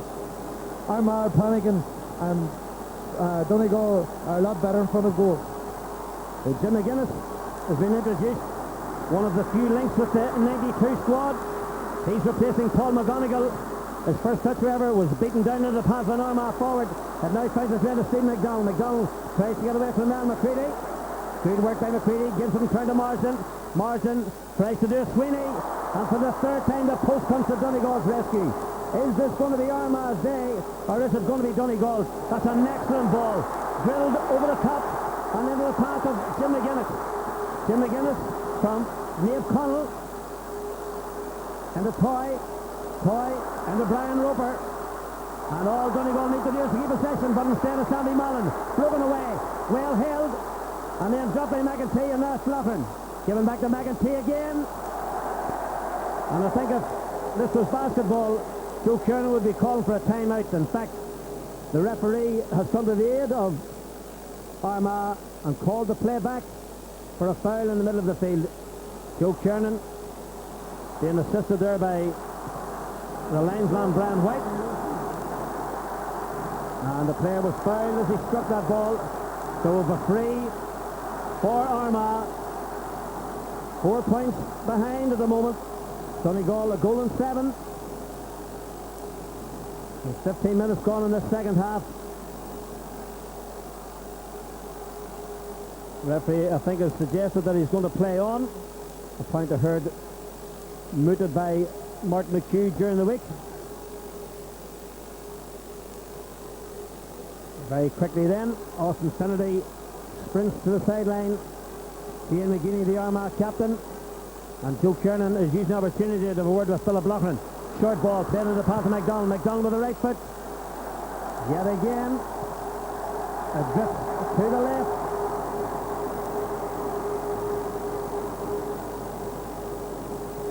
I think bewilderment is the word that you can see written over the Armagh players when they kick the ball wide. It's unbelievable, Jimmy, and even the funny thing about it is they're very experienced players that are taking away possession, and all the shots seem to be going to the left of the post. I don't know if there's a one blown in that there, but you think they would readjust their shooting and aim a wee bit more to the right-hand post.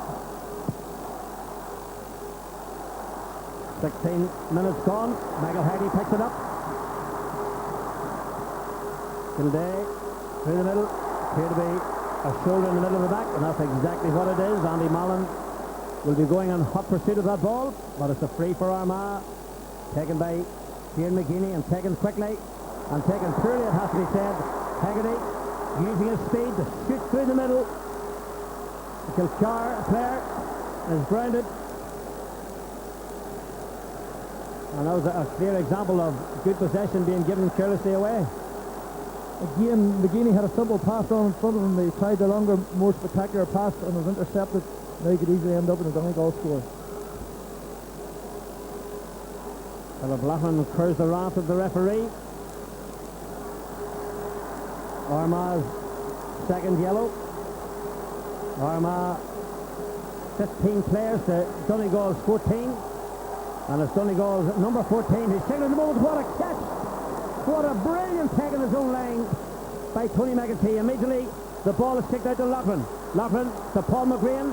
McGrain has got Marsden all on his own and eventually sees him. Now it's David Marsden to use his speed. Drills through the middle towards Steve McDonald. McDonald gets it. After him goes now McCready. McCready fouls him. The one thing I think this referee has learned from last week, the players having to work a lot harder from the frees. Possibly after the criticism the referee got last week of giving too many handy frees, he's certainly giving nothing easy, and the players are definitely been fouled here.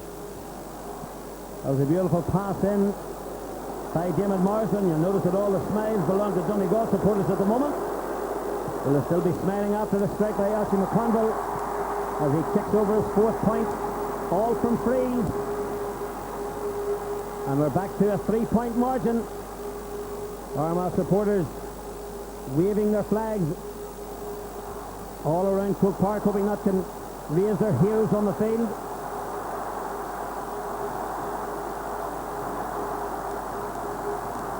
"18 minutes gone then. Halfway through the second half. Can Armagh come from there again as Paul McGrain breaks it down? Archie McConville drops it in front of Stephen McDonald. Paul McGrain moves into the gap. McDonald, crossfield ball, needed to be caught and was caught by Donegal's all-star Kevin Cassidy, a young man born in Glasgow, and then come back and now playing with Gidor. Brendan Boyle. Donegal doing the simple thing and then winning the free. Christy Toy. Fouled by Ciarán McGeaney. McGeaney claims the ball was in the air, but I think that little bit of back shot is just going to draw him to the attention of the referee. And it does. So in his 119th game, Ciarán McGeaney collects a yellow card to become the 3rd Armagh player.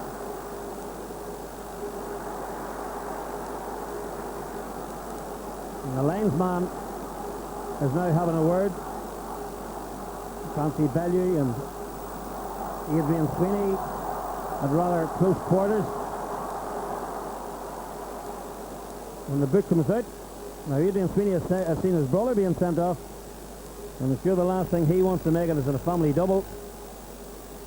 Both these players would be very physical players, and they certainly wouldn't step back from the challenge, so God only knows what's been happening in there. Well, one certainly wasn't going to let the other away with anything, so a double yellow. Francie Bellew and Adrian Sweeney then. The yellow card totals amount.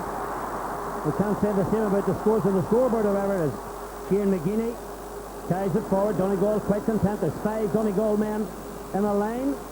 As Paul McGrain kicks it high. McCready's there, so is McDonald. McDonald gets it. McDonald goes away with the left foot. Drills it into the back of the net.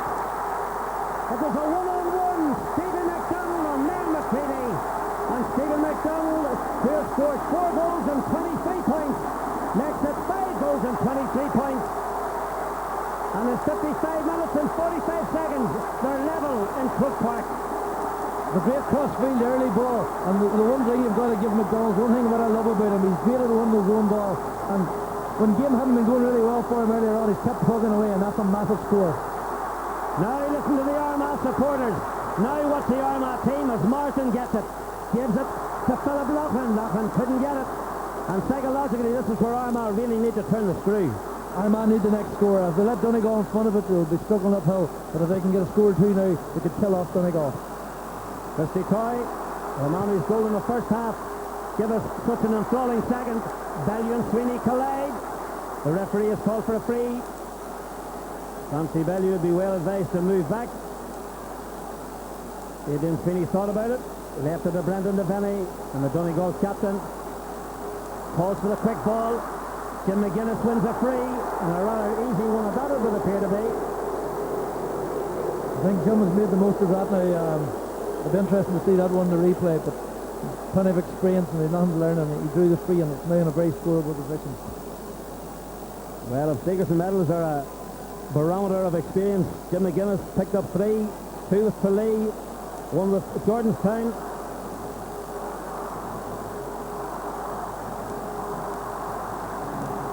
Now here's his goal again. This was the height and the strength and the quickness of Stephen McDonald, all encapsulated in that one little move.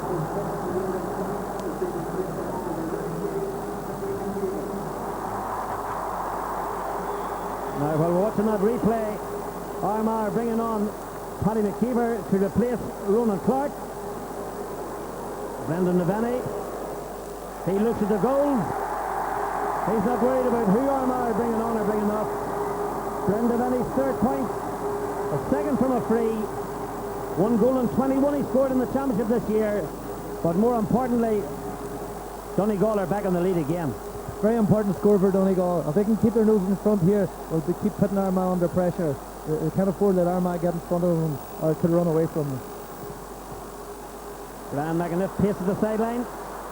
Loughlin breaks it down. McGeady uses his strength. Paddy McKeever gets the first touch. That's a poor ball, however. Armagh had possession, and now they've lost possession. Brian Roper has it. Brian Roper's foul. Players collide off the ball. Full frontal. Roper bounces off McGeady. This is going to come down to a test of strength and will. Barry Monaghan and Francie Bellew bravely in there. He never took his eye off that ball, despite the fact that Barry Monaghan was bearing down on him. And that's a testament to the bravery of Francie Bellew. People have sometimes asked why what Francie Bellew adds to this team, but he's incredibly solid. And that there was a very, very important ball to cut out, because a Donegal score there would have been very good. But Bellew showed great vision, and he certainly put his head in there. He certainly did. There was an example there of a player who had arrived on the field, hadn't adjusted to face the ball. Paddy McKeever got that ball on a loose ball inside. There was a man close by, saw that loose start, and it resulted in Francie Bellew getting a lot of attention, and that could be a dead leg, and that's very dangerous for a full back to have. Seems to be his knees working on it. It's a bad knee. He could be in bother here. It's the highlight of the game today for an experienced team like Armagh, the number of unforced errors they're making and the amount of possession they give away. And it's something normally they're very clinical at, to keeping possession and keeping working. Today, I think that's what's putting them under a lot of pressure, and there's a fair few Donegal scores that came from unforced errors. I think gingerly is the word. And there was a little thing from Owen O'Neill, the physio. I don't think he's all that pleased about that. And I'm sure in the other hand, Brian McAniff will be telling the Donegal team to get that ball in towards Adrian Sweeney as quickly as possible. Certainly Adrian Sweeney's the type of player you don't want a half-fit man on. You need to be fully fit to be fit and mark that man. Archie McConville gives it to his clubmate John McEntee. McEntee gets away from Monaghan. Crossfield ball again. McDonald's there, so also is Damien Dever. Excellent ball, or is it? Picked out by Andy Mallon. Gets it at the second attempt. He's got David Morris on one side of him. He's got Paddy McKeever on the other side. Paddy's pass a moment ago wasn't good. And the kick isn't good either. So the young Ballyhagan player adds to Armagh's tally, 18 wide. There's no such thing as an easy score here, Jimmy, but for a fellow with his neck or his left footer, Paddy McKeever, he was an ideal position for a left footer, and you'd expect him at this standard, you'd expect those to be going over. You would indeed. Justin McNulty, fullback last year, and for the 3 games this year, who's on to replace the injured Francie Bellew.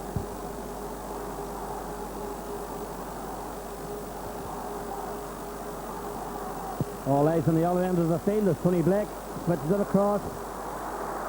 Archie McConville and the McDonald. McDonald is hauled down. Niall McCready. And now we revert to the situation where still Donegal will have... Is that a yellow card? It is indeed. So the entire full back line that started with Donegal today has earned yellow cards. One of them, Raymond Sweeney, has been sent off for a second yellow. And Oshie McConville, who in previous years and previous games was finding these very easy, is now faced by Jim McGuinness, but I'm sure he's looking far beyond McGuinness. Over into Hill 16, and that's exactly where he kicks it. That's the sign of a class player. When everything is going against Armagh, there's a lot of pressure in that kick, and Oshie never flinched straight over the middle. That's his 5th point. A goal in 30 is his total. And it's very noticeable, Andy, the amount of possession that Armagh are winning in one-to-one situations. This is the irony of this, that they are so much physically stronger and won on the possession, but that's the amount of possession they're giving away, Jimmy, and that's unheard of around Armagh. Paul McGrain didn't get it, but such is Armagh's supremacy in that area that Andrew McCann, and now finds his better McDonald. The man on the overlap was Paddy McKeever. McDonald holds it up. There's that crossfield ball again to Aidan O'Rourke. Aidan O'Rourke in pursuit, as is Christy Toy. Good work by the young Drummond player, and Toy hoils him down, and that'll be a booking. And Christy Toy, to me, just gave me the impression that he appeared to be very tired on that tackle. He did.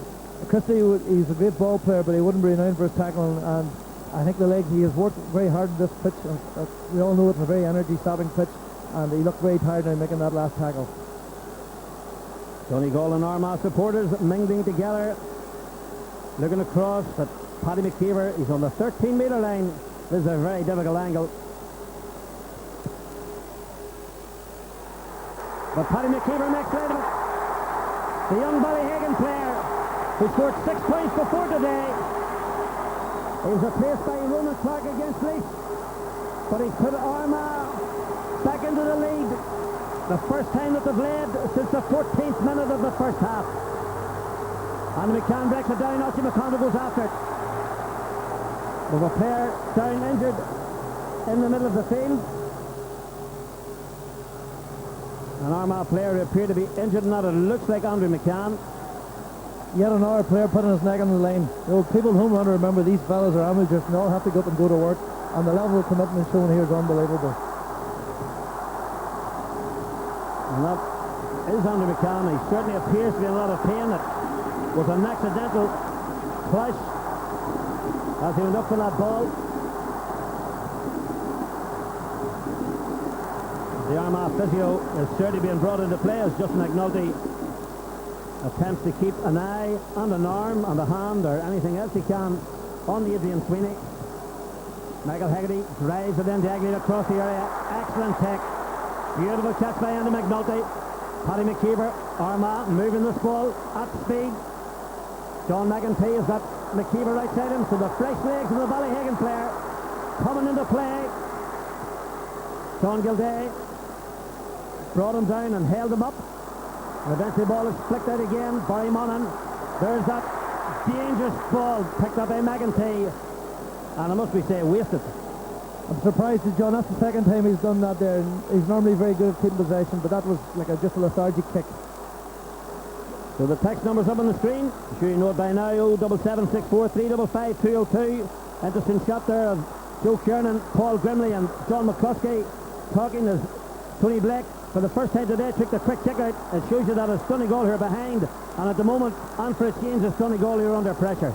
Michael Haggerty on the 70-metre line gives McNulty his first test, and Sweeney comes out on top, faces McNulty. Great block, excellent block. Tony McEntee, number 15 on his back, but Armagh's extra defender. John McEntee's brother has Tony inside. Angle ball given in towards McDonald. Now can McDonald get possession? Interesting to see that they put Jim McGuinness on him. McGuinness hasn't got a yellow card. The ball breaks. And Diarmaid Morrison saw the whole goal gaping for him. Damien Diver and Tony Blake have collided. And for 1 second, I'm sure the whole of Donegal had a collective heartbeat missing. There it is. 2 feet from glory. A high elbow from John McEntee. John could be in trouble here. And I can see what he's trying to do. But what he intended to do and what he actually did were two different things. He certainly wouldn't be renowned as a dirty player, but that certainly didn't look good. It's interesting to see it. So Michael Monaghan has gone over to ask the linesman Brian White possibly what he saw, or maybe also to tell him how much extra time there's going to be. I don't know what he wanted to go to the linesman there for, Jimmy. It happened straight in front of him. Whatever decision he's going to take, he should take it himself.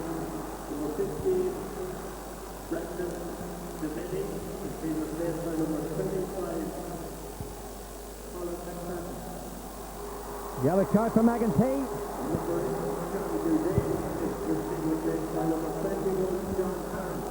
Brian McAniff throws on two subs. Now here's this again. McEntee picked it up off the ground, and then he was very lucky.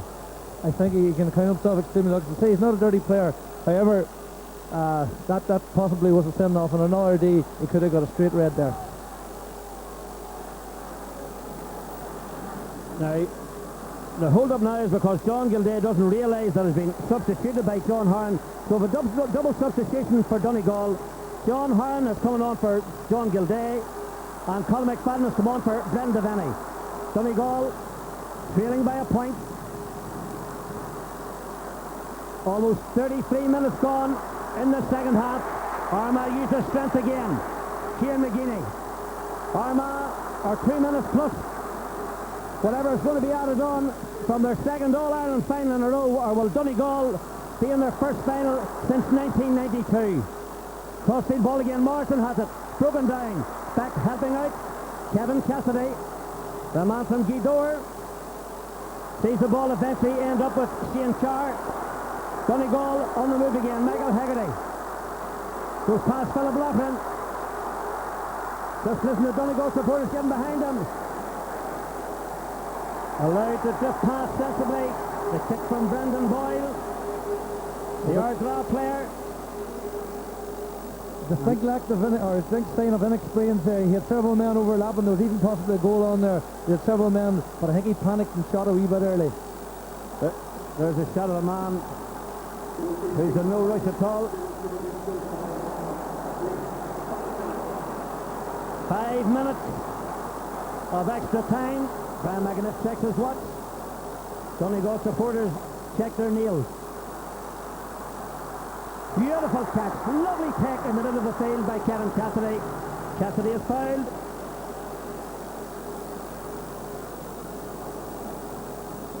The possibilities of a draw hanging over Croke Park. Remember, Armagh and Kerry drew here. That was back in 2000.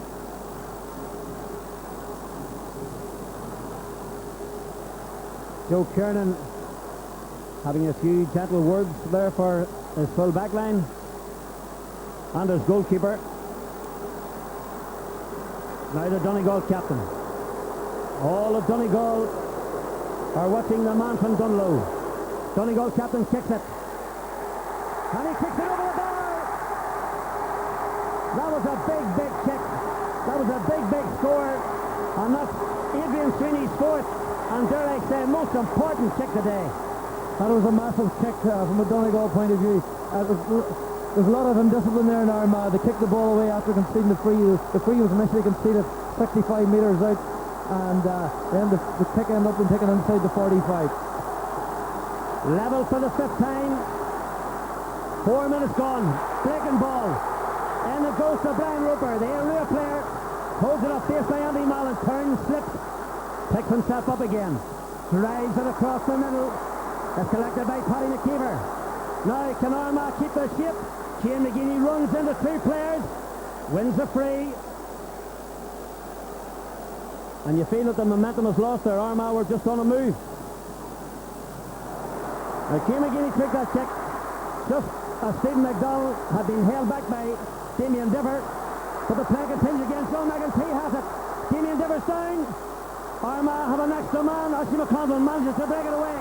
That's Philip Laughlin. He shot wide 3 times with the foot. This time he does a sensible thing. Puts it over the bar. David Morris is trying to hold Tony Blake up. Armagh are back in the lead again. Philip Laughlin gets his 5th point of this year's championship. He scored against Monaghan, Waterford and Laois, and now he scored against Donegal. Donegal back again. Sweeney fouls Fury on the 45-metre line. I think that's a very harsh decision. I think Justin McNulty come through there and played the ball. Now can Sweeney do it again? It might be on the 45-metre line, but it's an awful lot further out. Michael Haggerty's trying to get away. Remember, Armagh have numerical supremacy, but Donegal have the ball. Michael Haggerty tries to get past Andy McCann. Will he shoot himself, or will he try and get a free? Tries to do the impossible. And Philip Loughlin, the point scorer, with a man there. Now Armagh will try and keep possession, but instead Andy McNulty loses it. Michael Haggerty goes in, tries to win a free, who will be quick to bend down and pick it up. Michael Mullen is going to have the final say.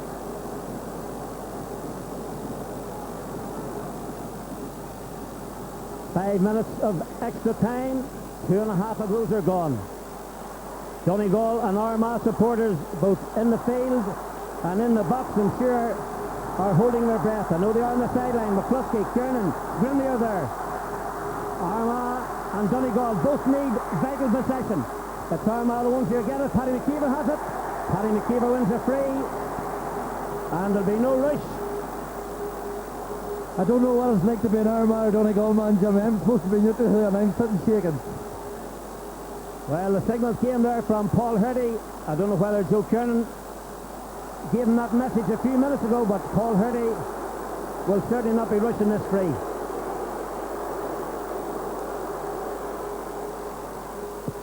Will it be heartbreak for Donegal, joy for Armagh, or vice versa? Vital possession acquired. Donegal have it. Kevin Cassidy wins the free.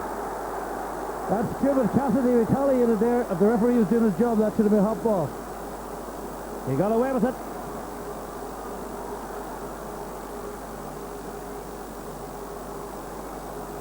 So the 21-year-old who was born in Glasgow, but back in his native Gweedore, kicks it high and hopeful in the middle of the field. The breaking ball. I thought that Donegal had it. I thought they'd won a free, but it's Armagh with possession. Archie McConville on the move. John McEntee. He's got a man inside him. Paddy McKeever. Will he make it? Paddy McKeever on a one-on-one with Tony Blake. Has it. Kicks it. Into the back of the net it goes. He was on the ground and almost out. Donegal. All right. It's Armagh. They're in their second All-Ireland final in a row.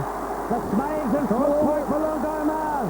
But you've got to feel sorry for Donegal. It's a penalty. It's back. It's no goal. It's going to be a penalty. So Paddy McKeever's joy was short-lived. Our speed in changing the scoreline was short-lived. And when we look at that again, we'll see that Tony Blake brought him down. But you've got to hand it a quick thinking of Paddy McKeever. Quick thinking of McKeever and a great ball, McEntee inside. I'm wondering how long's left here. Can I remember if Martin McKee here had chipped a point over in the last minute of the 92 semi-final. Oh, no need to chip one. He went for it. Archie McConville, there's no Martin McKee. McConville for glory. Armagh to the All-Ireland final for the second year in a row. And Archie McConville puts behind him the memory of last year's miss from the penalty spot. And Donegal, all over, can only look on in disbelief. The smiles, the cheers, the fists in the air, all belong to Armagh supporters. Donegal, on the other hand, can only hold their head in their hands as two old friends shake hands on the sideline. Brian Roper, who gave so much, can't believe what has happened. I have to say, Jimmy, it's the worst display of shooting for a team that won a semi-final since Donegal in 92. Well, maybe Armagh will take that as an omen, because Donegal went on that day and won their first All-Ireland ever. Last year, on the 22nd of September, Armagh won their first All-Ireland. This year, on the 28th of September, Armagh and Tyrone, two teams from Ulster, will be back in this venue to see who will decide where the Sam Maguire rests this year. You would love to be a fly on the wall and pubs around in places like the Moy and that for the next month. Yes, I'd say tickets will be at a premium, but those men trooping off the field, I'm sure, would be the first to admit that they got out of jail. They had a huge amount of possession, couldn't convert it into scores, but kept pressing and pressing and pressing. And it really was decided in the last kick of the ball. Philip Loughlin got a point, but then Oisin McConville bravely put a penalty into the back of the net. So there's Mark, and if he gets a microphone, we'll be handing over to Mark, who's speaking to Stephen McDonald. Indeed I am, Jimmy. Stephen, you keep doing it, squeezing the life out of the opposition over that last 5-10 minutes. How do you keep doing it? I don't know, we like to do things the hard way, but we certainly weren't coming here for an easy game today. We knew Donegal was definitely going to be offered, and for sure, for 55 minutes of that game, they were definitely the better team, so they were. But once it comes down to the battle, we're well used to it, and we pulled through once again. You pulled through once again, and Archie, I suppose fair to say, as you come in here drawing breath, you weren't having the best of games, so it's the confidence to go for that late penalty. At any stage, did you think, I'll just chip it over and give us the cushion of 2 points? Well, I was just thinking over to ask Joe, what had happened over the bar. I didn't know how long was left really, so I think Joe pointed down, so I just went for the goal, and hopefully that goes clear in the rest, Yeah, you have a bit of a love affair with penalties here at Croke Park in All-Ireland semi-finals. It's just the other end I don't like, Mark. No, we struggled for long periods, and Stevie got us out of jail again with spectacular goals. We're happy, Let me bring in this man just off camera here. Paddy McKeever came on as a sub, and you clipped over one, Paddy, from an almost impossible angle, and I suppose you'd be telling him it's your goal. Yeah, I was pretty disappointed with the referee there, to be honest, but I think actually needs to go more anyway, so no, I was just happy enough to get the result. How did it feel, Paddy? Another All-Ireland final for a team that was practically written off. When were you written off? Well, after Monaghan. After Monaghan, well, yeah, but it's a long time ago. Like, and we've reached where we wanted to reach anyway, and we've a lot of hard work to put into the next 3 or 4 weeks anyway before the final, and I'm sure we didn't scare anybody with that performance, but for a team that we can recognise what went wrong today, and we put the hard work in, hopefully we'll have it all right for the third Sunday in September. And when you were up against it, this man to your right, Stevie, he kept pulling you out. He always does, he's always good for a goal, like, so we're just happy to have him on our team and not against us. Thrown in the final. Thrown in the final, yeah. There'll be plenty of hype about the Ulster, so I think that was the final turn they all wanted, so we've got what they wanted now, so we'll see what happens. Stevie, what about the prospect now? All Ulster, All Ireland final, and it's thrown Armagh. We know we're up against it, we're going into an All Ireland final playing the best team in Ireland at the minute. Stone hammered a team last week that we struggled to beat last year, so we know we have a couple of weeks of hard work ahead of us, so we do. Prepared for a moment. Joe Kernan's here. Welcome to your second consecutive All-Ireland final, Joe. Another easy day in Croke Park. How do you keep doing it? I don't know, these guys here, Don. Unbelievable, man. Great character. And when everything seems to be going wrong, somebody always seems to pull it out of the fire, and they showed great character today, without a shadow of a doubt. What we had telling our team to go for the penalty with only 3 seconds of the game left. Well, I knew I couldn't have put it red, no doubt. You can't miss them all. Oh, see, any comeback on that? No, he's a gaffer and whatever he says goes. I was not the cute one in. There's a lot of laughter here, Joe, but to be serious for a moment, you're in a final. You really want back-to-back, but up against which probably has been the most consistent and best side in Ireland this year. Without a shadow of a doubt. We know that. But we wanted to be in this final, we're in it. We can do no more than we done today. The final's a different kettle of fish. We'll enjoy ourselves tonight. Tomorrow we'll sit down and look at the final. There's going to be a lot of hype about it, Joe. And do you buy into this theory that's saying now that it's going to be all sorts of need for segregation thrown on? There's no real battle up there, and you've met that many times recently over the past few years anyway. Well, all I can do is send out our players to do their best. I can ask for no more. And these boys will give everything they have to try and win a second on. We have a chance of doing something that hasn't been done in a long, long time. In defeat, a word about your opposite number, Brian McInnes, who has done something outstanding with the Donegal team by way of rejuvenation. Without a shadow of a doubt, from the first day they got beaten in the championship and the bad run they had in the league, Donegal football wasn't past us. Brian got them going again, and certainly you can see what happened today. They made us fight tooth and nail the whole way. They're a good side, but like ourselves, they'll learn from the day and they'll be back. There's still a long way to go, Joe, and as far as you kicked an awful amount of wides there, both first and second half. Yeah, but my wife says that in something, why did the boys stick them wide? Nobody sticks the ball wide on purpose. It's something we've done today. We'll have to improve for the final, and certainly it's one of the things we'll be working on. What do you make of the fact that it is an All-Ulster, All-Ireland final? and there's the very fact that Northern football has come in for more than its fair share of criticism for its negativity. Well, for years we come down here and we were beaten in semi-finals. I played in teams beaten in the semi-finals, and we went home with our tail between our legs, and we were told to come back, and we were a great team, and we'll be back. It's our turn now to shine and give us the credit for being the best fathers in the country. You know, we took our beat and shut them out. The rest of the people should do the same. You're almost better off now getting 3 or 4 points down at half-time, it seems. What would happen if you were to get 3 or 4 up against Tyrone in the All-Ireland final? We'd look at that at half-time. Jerome, it's all about half-time. I think we've said just about all. We'll try and get back to you with a few Donegal reactions a little later. Commiserations to Mr. McHugh, and congratulations to Mr. Byrne. Yeah, well done, Jarlath. You know, you've been great champion. Still there again, I have to say that, but gutted for you, Martin.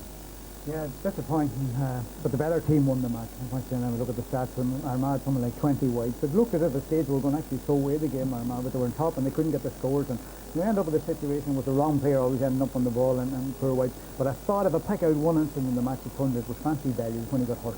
It wasn't a ball he was supposed to win, and he won it. And I think that was a ball. If you just want to pick out one incident, that ball made the difference. A man that goes in to get hurt in a situation, and they all know Fancy Bellew, and I just thought that from there on, and the goal made the difference. Donegal having the player sent off Raymond Sweeney, that meant they had the sweeper in front, the high ball, and then Stephen McDonald got in behind. McCready had a great game on him, but he got in behind him and finished it really, really well. I would say Tony Big thought he was going to turn on to his right foot, but he turned on to his left and he kept it down. They needed a goal at that stage. I don't think they were going to win at Armagh coming back with points. But looking forward to the final from my point of view, I hope it's a great day in Croke Park. You know, we have a good day out. Players, supporters and everybody from Tyrone and Armagh. Let's come down and enjoy it, and let's show what Ulster Cup is about and have a good occasion for everybody. Jarlath, Armagh did it again, the exact same way. Yeah, so if you look at the heroes that emerged, particularly in that second half, the amount of possession they got around the middle, I think every ball that was kicked out, they ended up with it. And, you know, I was saying that my brother Simpson was saying, we were just saying that, you know, if Armagh lose this game, they'll have lost it on about 80% of possession, and that is one way you carry into the final. Armagh have to win so much possession to actually win a match. But the heroes, you know, obviously Joe bringing on Paddy McKeever. Paddy McKeever made a big difference when he came on. He was able to run at that Donegal half-back line and set up attacks. He's a very robust player on the ball. Kieran McGeaney really came into his own in the second half, swept up a lot of ball, and of course their midfield, for the amount of tackling and the amount of ball they caught in the second half. But I think Tyrone, it's a good way to get into an All-Ireland final. Armagh didn't play well today, a lot of improvement. Tyrone went in having played great against Fermanagh, great against Kerry, and Armagh know that they have a lot of work to do, and they'll do it. No complacency for this All-Ireland final. Okay, let's look at a few incidents in the second half. Now, what an eventful second half, very exciting second half. And the first one is the red card, and ultimately did this have a big bearing, Martin? Yeah, it did have a bearing on him because the way Donegal playing a bad pass, a special pass. You know, the short couple of our defence is good, but when it happens, and I mean, yeah, it was definitely, I mean, Raymond Sweeney pulled him down and he was actually playing well enough, but it allowed that situation to where we went back to 2 months. I thought actually, I wouldn't agree with Charles, I thought Armagh actually played very, very well today. The only thing was they didn't take the ball over the bar, but they were completely on top and they got in the tackles. And, you know, the more if you analyse the game, Donegal are lucky, you know, they weren't beaten by a lot more in the game because considering Donegal, I think they got 1-5 from play, only 5 points, and there was only 1 point from play in the second half. I know she was sending off, made a difference because Donegal, looking at Armagh with the pace they have and everything else, McDonald and Martin or Clark, the Rivers and they needed that extra player back there too. But it also meant they didn't have the man further up. Yeah, you know, when they were coming up, they didn't have the extra man to keep slipping the ball. Yeah, Dever was getting on the ball a lot not there. But the other thing is, from our man point of view, they wore down Donegal as well with their tackles. They can get in the tackles, fair tackles, but they get in them big hits around them on the field, and it's hard to keep coming back from that. And, you know, Donegal maybe kept in the game with 3 the second half. But it was a funny type of game. At the stage of the second half, I really thought Donegal were going to win it, and I was, you know, looking forward to finally, because you felt that Armagh had actually taken away. And I think, in fairness to Jarlath, our Armagh team, it shows the strength of that Armagh team, that they never were beaten and they kept coming back and coming back. You know, it's a great sign of a team now. They didn't panic even when they hit 2 or 3 wides early in the second half, and the guys who hit the wides actually come back to get big scores later, like McKeever, like Loughran.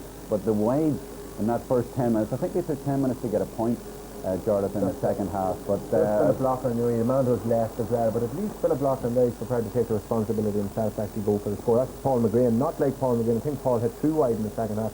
Philip Loughran hit 1 as well, and I think that's Ronan Clark was going forward there. Not like him. He normally puts those over and again wide, marginally wide. But the Donegal fans are really enjoying this. Every time Armagh gets the ball, every time they get off and they put it wide. And all it was going to take for Donegal was to get off and get a couple of scores on the board and try and keep it up there for 5 or 10 minutes, and they would have won this game. But I've never seen a team dominate the match as much in Croke Park. Armagh were completely, I would say 80-85%. That's what they did against Kerry last year. Yeah, That's what they did against Dublin a few months ago. Especially in the second half, you know, they did that. They're dominating. And, you know, today they weren't getting the scores. But you see, you know, they didn't panic. They both that's the fact of one in All Ireland. That's Philip Loughlin. That's Philip Loughlin, yeah. But I think midfielders are for getting the ball and giving it to forwards, and forwards kick the ball over the bar. Now, I think Paul McGrain, the happiest time he is when he's twisting the ball over the bar. He's happy doing that. Now, the Tyrone game will be completely different. You know, they might, you know, they'll get their scores. Oisin McConville definitely, you know, the pressure's off in the next day with a freeze because he had a poor day that he was freeze. But the one thing about him going back to last year's All Ireland final, he was prepared to kick the penalty and go for a goal, and he went for it. That's great, you know, great sign of character of Oisin McConville. Great character as well from Adrian Sweeney to score a great point. I think it was about 12-13 minutes in. It looked like Donegal were up against it, and he got a great score out of nothing. And I remember writing down here, all-star material. Yeah, well, Sweeney's performances this year have definitely been a feature of the championship. You know, there's Michael Haggard gives the ball in, you know, a high enough ball, but he actually loses it, and then he goes to the ground, he gets up, and he just looks around. Oh no, so much pressure there. Toni McEntee and things Fancy Belly as well. What, you know, that's an inspirational point. That's the sort of point that should really lift the team, but it didn't lift them to the extent that it should have. You know, I think the Benny got a free after that, and then he scored a great free himself after that, and that was it. Yeah, but that point actually levelled the match. It was a good score from the captain. Now, Brendan Devine didn't have a good day today. He carried in knee injury into the game and to worry about him. He just wasn't on song today. I know they didn't get a lot of ball in, and with Toni McEntee covering in that area, you know, different. It just, the one thing looking forward from me, as a youth are looking forward to find, it's going to be the tactical battle. Jerome's going to be able to watch it. Tyrone can't play like they did the last game. No. They won't be able to get away with that against Armagh. So it's going to be different. So, you know, it's really looking forward to it. But it's disappointing. Why can Tyrone not play the way they did the last game? No, I think they'll not be able to do that against Armagh. I think what they need to do is keep it wide. They're going to have to keep it open against Armagh and get Shannon Cavan and players that running down the centre on the ball. Differently what they did the last day, where Canavan really played as a defender in that day. It's going to be a different, completely tactical battle. What to do with Toni McEntee as well. It's going to be interesting. And the player that's loose at the end. And, you know, it's just a completely different tactical battle. And both that's what a lot of the papers and everything before that match. Back to today, you're way ahead there. No, there was an interesting thing today. Right, it was a physical battle in the middle of the field, and yet all the big men, John Gilday, Stephen McDermott and Paul McGonigal, all came off. You know, it was a very interesting number of substitutions that was made. And then Brendan Devine as well. What odds would you have got on those four, you know, absolute principal characters in that Donegal team having to come off today because of off days, you know? And then of course then getting Raymond Sweeney a full back end off. So many things conspired against finding this, and still they almost snuck the win.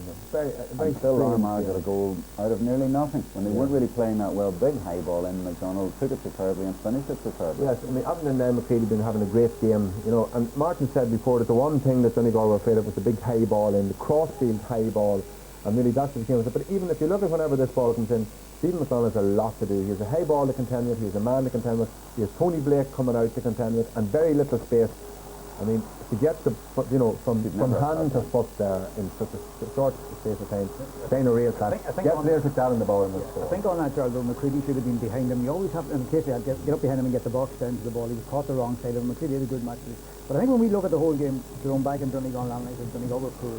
Very, very poor when we analyse the whole thing. I mean, we're lucky. We're lucky we're 20-25 minutes. We're lucky we're hammered. They were like Kerry last year. Definitely, you know, looking back at it, we didn't. I mean, Jarlath's named the players taking off. All our big name players are taking off. Michael Haggard, clubman, didn't have a good game. He couldn't get on the ball in the party. Andrew McCann did a good man-to-man marking job on him. But I think, you know, when Armagh look at it and size it up, Armagh were actually very, very good today. It was a good performance by them, and they played for the two halves today, not just as Jarlath said before the game, the second half. So I'm gutted for you. I'm gutted for Donegal, and indeed for Brian McInnes. I would have been, because you've been great champions. I said that. You know, let's hear from Brian McInnes. Thanks, Jerome. He's just come from the Armagh dressing room, where I can tell you it was a brilliant little scene. He shook hands with every one member of the panel squad individually and said, let's go out there now and have a great final against Tyrone, and also All-Ireland final. Brian, we'll come to that in a minute, but first, how disappointed are you?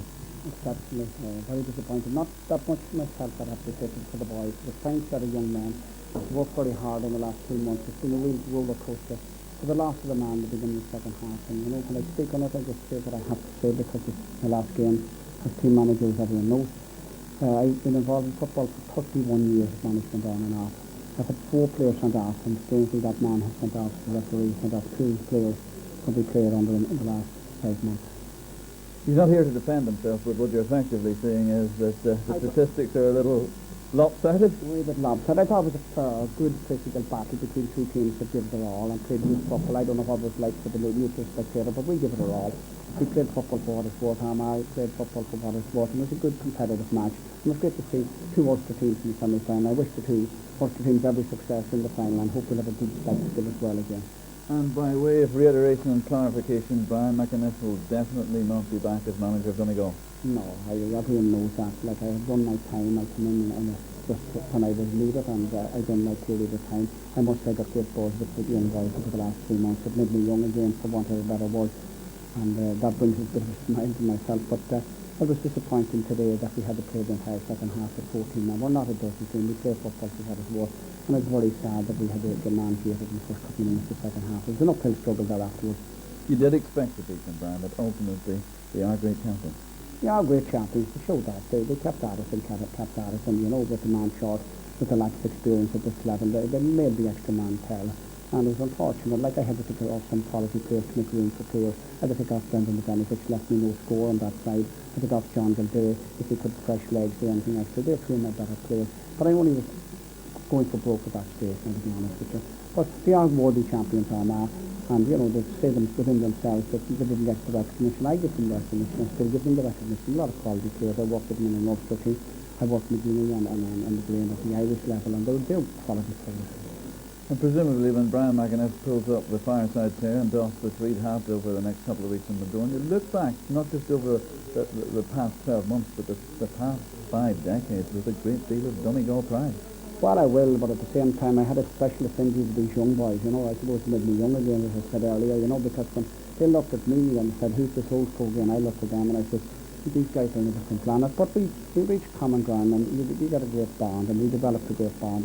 It was a real roller coaster, and particularly in the last couple of weeks in Donegal in particular, the boys within the county and the well-being of the county was much better for the success of the Donegal side. And the pity is that we didn't go that extra step for the people at home. In some respects, an unfair question so soon after the whistle, but how do you see the final going now against Tyrone or Armagh? Well, as I said in the Armagh dressing room, my mother's a Tyrone woman from Carrickmore, and I had a great graph for Tyrone. And let's be fair about it, Big Arthur, who was management last year, and Ricky Hartley would know those guys very, very well. Saying that, you know, when Armagh beats you, you know, normally a team manager would support the team that beats them, but it'll be very, very hard for me to go home and tell my mother, who's 94, on the 16th of September, God be good to her, that I would cheer for Armagh. She'd bait me out of the house, so I'll say nothing. I keep my counsel, but more than likely I probably will wear the red at Tyrone. Your mum watching? My mum's watching, yeah, and I'd like to say hello to my mum. He's done you proud, Mrs. McInnes. Back up to the studio. He certainly did do her proud, and he did all of Donegal proud. They almost got to the final, so close. Still a bit angry about that red card in the second half, because that had a big influence. I think it did. He says he's going to go. No doubt everyone will start saying, Martin, it's your job, but what would you like to see happen? I'd actually like to see him staying on. I think when he came in, you know, his whole life is Donegal Cup, and he loves it. And I think when he's happiest is managing teams and on the line, not as chairman or anything else. I think that's when he's the happiest. So, you know, he's done a lot of work. There's a good young team there. Hopefully there'll be no, you know, all Jim McGuinness or John Gildea won't retire or anything else. There's a good young side there. And I feel there's a lot of work put in. With a good, and Anthony Harton was a great man to get in to train the team again. And I just think the whole management setup should stay and keep it right. We don't want Hassan Donegal again like we had last year with no manager. Well, let's knock that on the head now. To save you getting asked 30,000 times, are you going to take it? I'm not interested in going into management at this time. You know, I'm just not interested in it, and that's, you know, that's the way I feel myself about it, you know. But I think that, you know, Brian, I always say to him he has the time and everything else. I know he's a busy man and everything else, but I'd like to really see him stay on. We saw what he did with the team today. This Donegal team won an All-Ireland quarter-final last year and drew with Dublin. They're an All-Ireland semi-final today and really did put it up. They beat one of the favourites of All-Ireland in Galway after the replay. So I'd be happy to see him stay on. Okay, let's hear from Anthony Malloy, captain in 92. He's with Gavin. Thanks very much, Jerome. Still recovering here after that nail-biting finish at that All-Ireland semi-final. I'm going to turn first to Anthony, and I'm going to put the same question that Jerome just put to Martin McHugh. With Brian McInnes gone, would you be interested in the job? Well, myself and Brian were just talking about that there, you know. It's a difficult question, you know. Brian's the man who's done well, like, and, you know, probably would be a hard act to follow, like, you know, starting off next year's campaign, like we're starting off in Division 2, and you know, for any manager coming in right now, like it might be hard to bring that team to, you know, to the level that Brian is talking to, you know, this year. Brian, going on to Armagh, another All-Ireland final for them. We were talking about how they had advanced as a team since last year, and indeed the mark of all good sides is that even when they play badly, they can grind out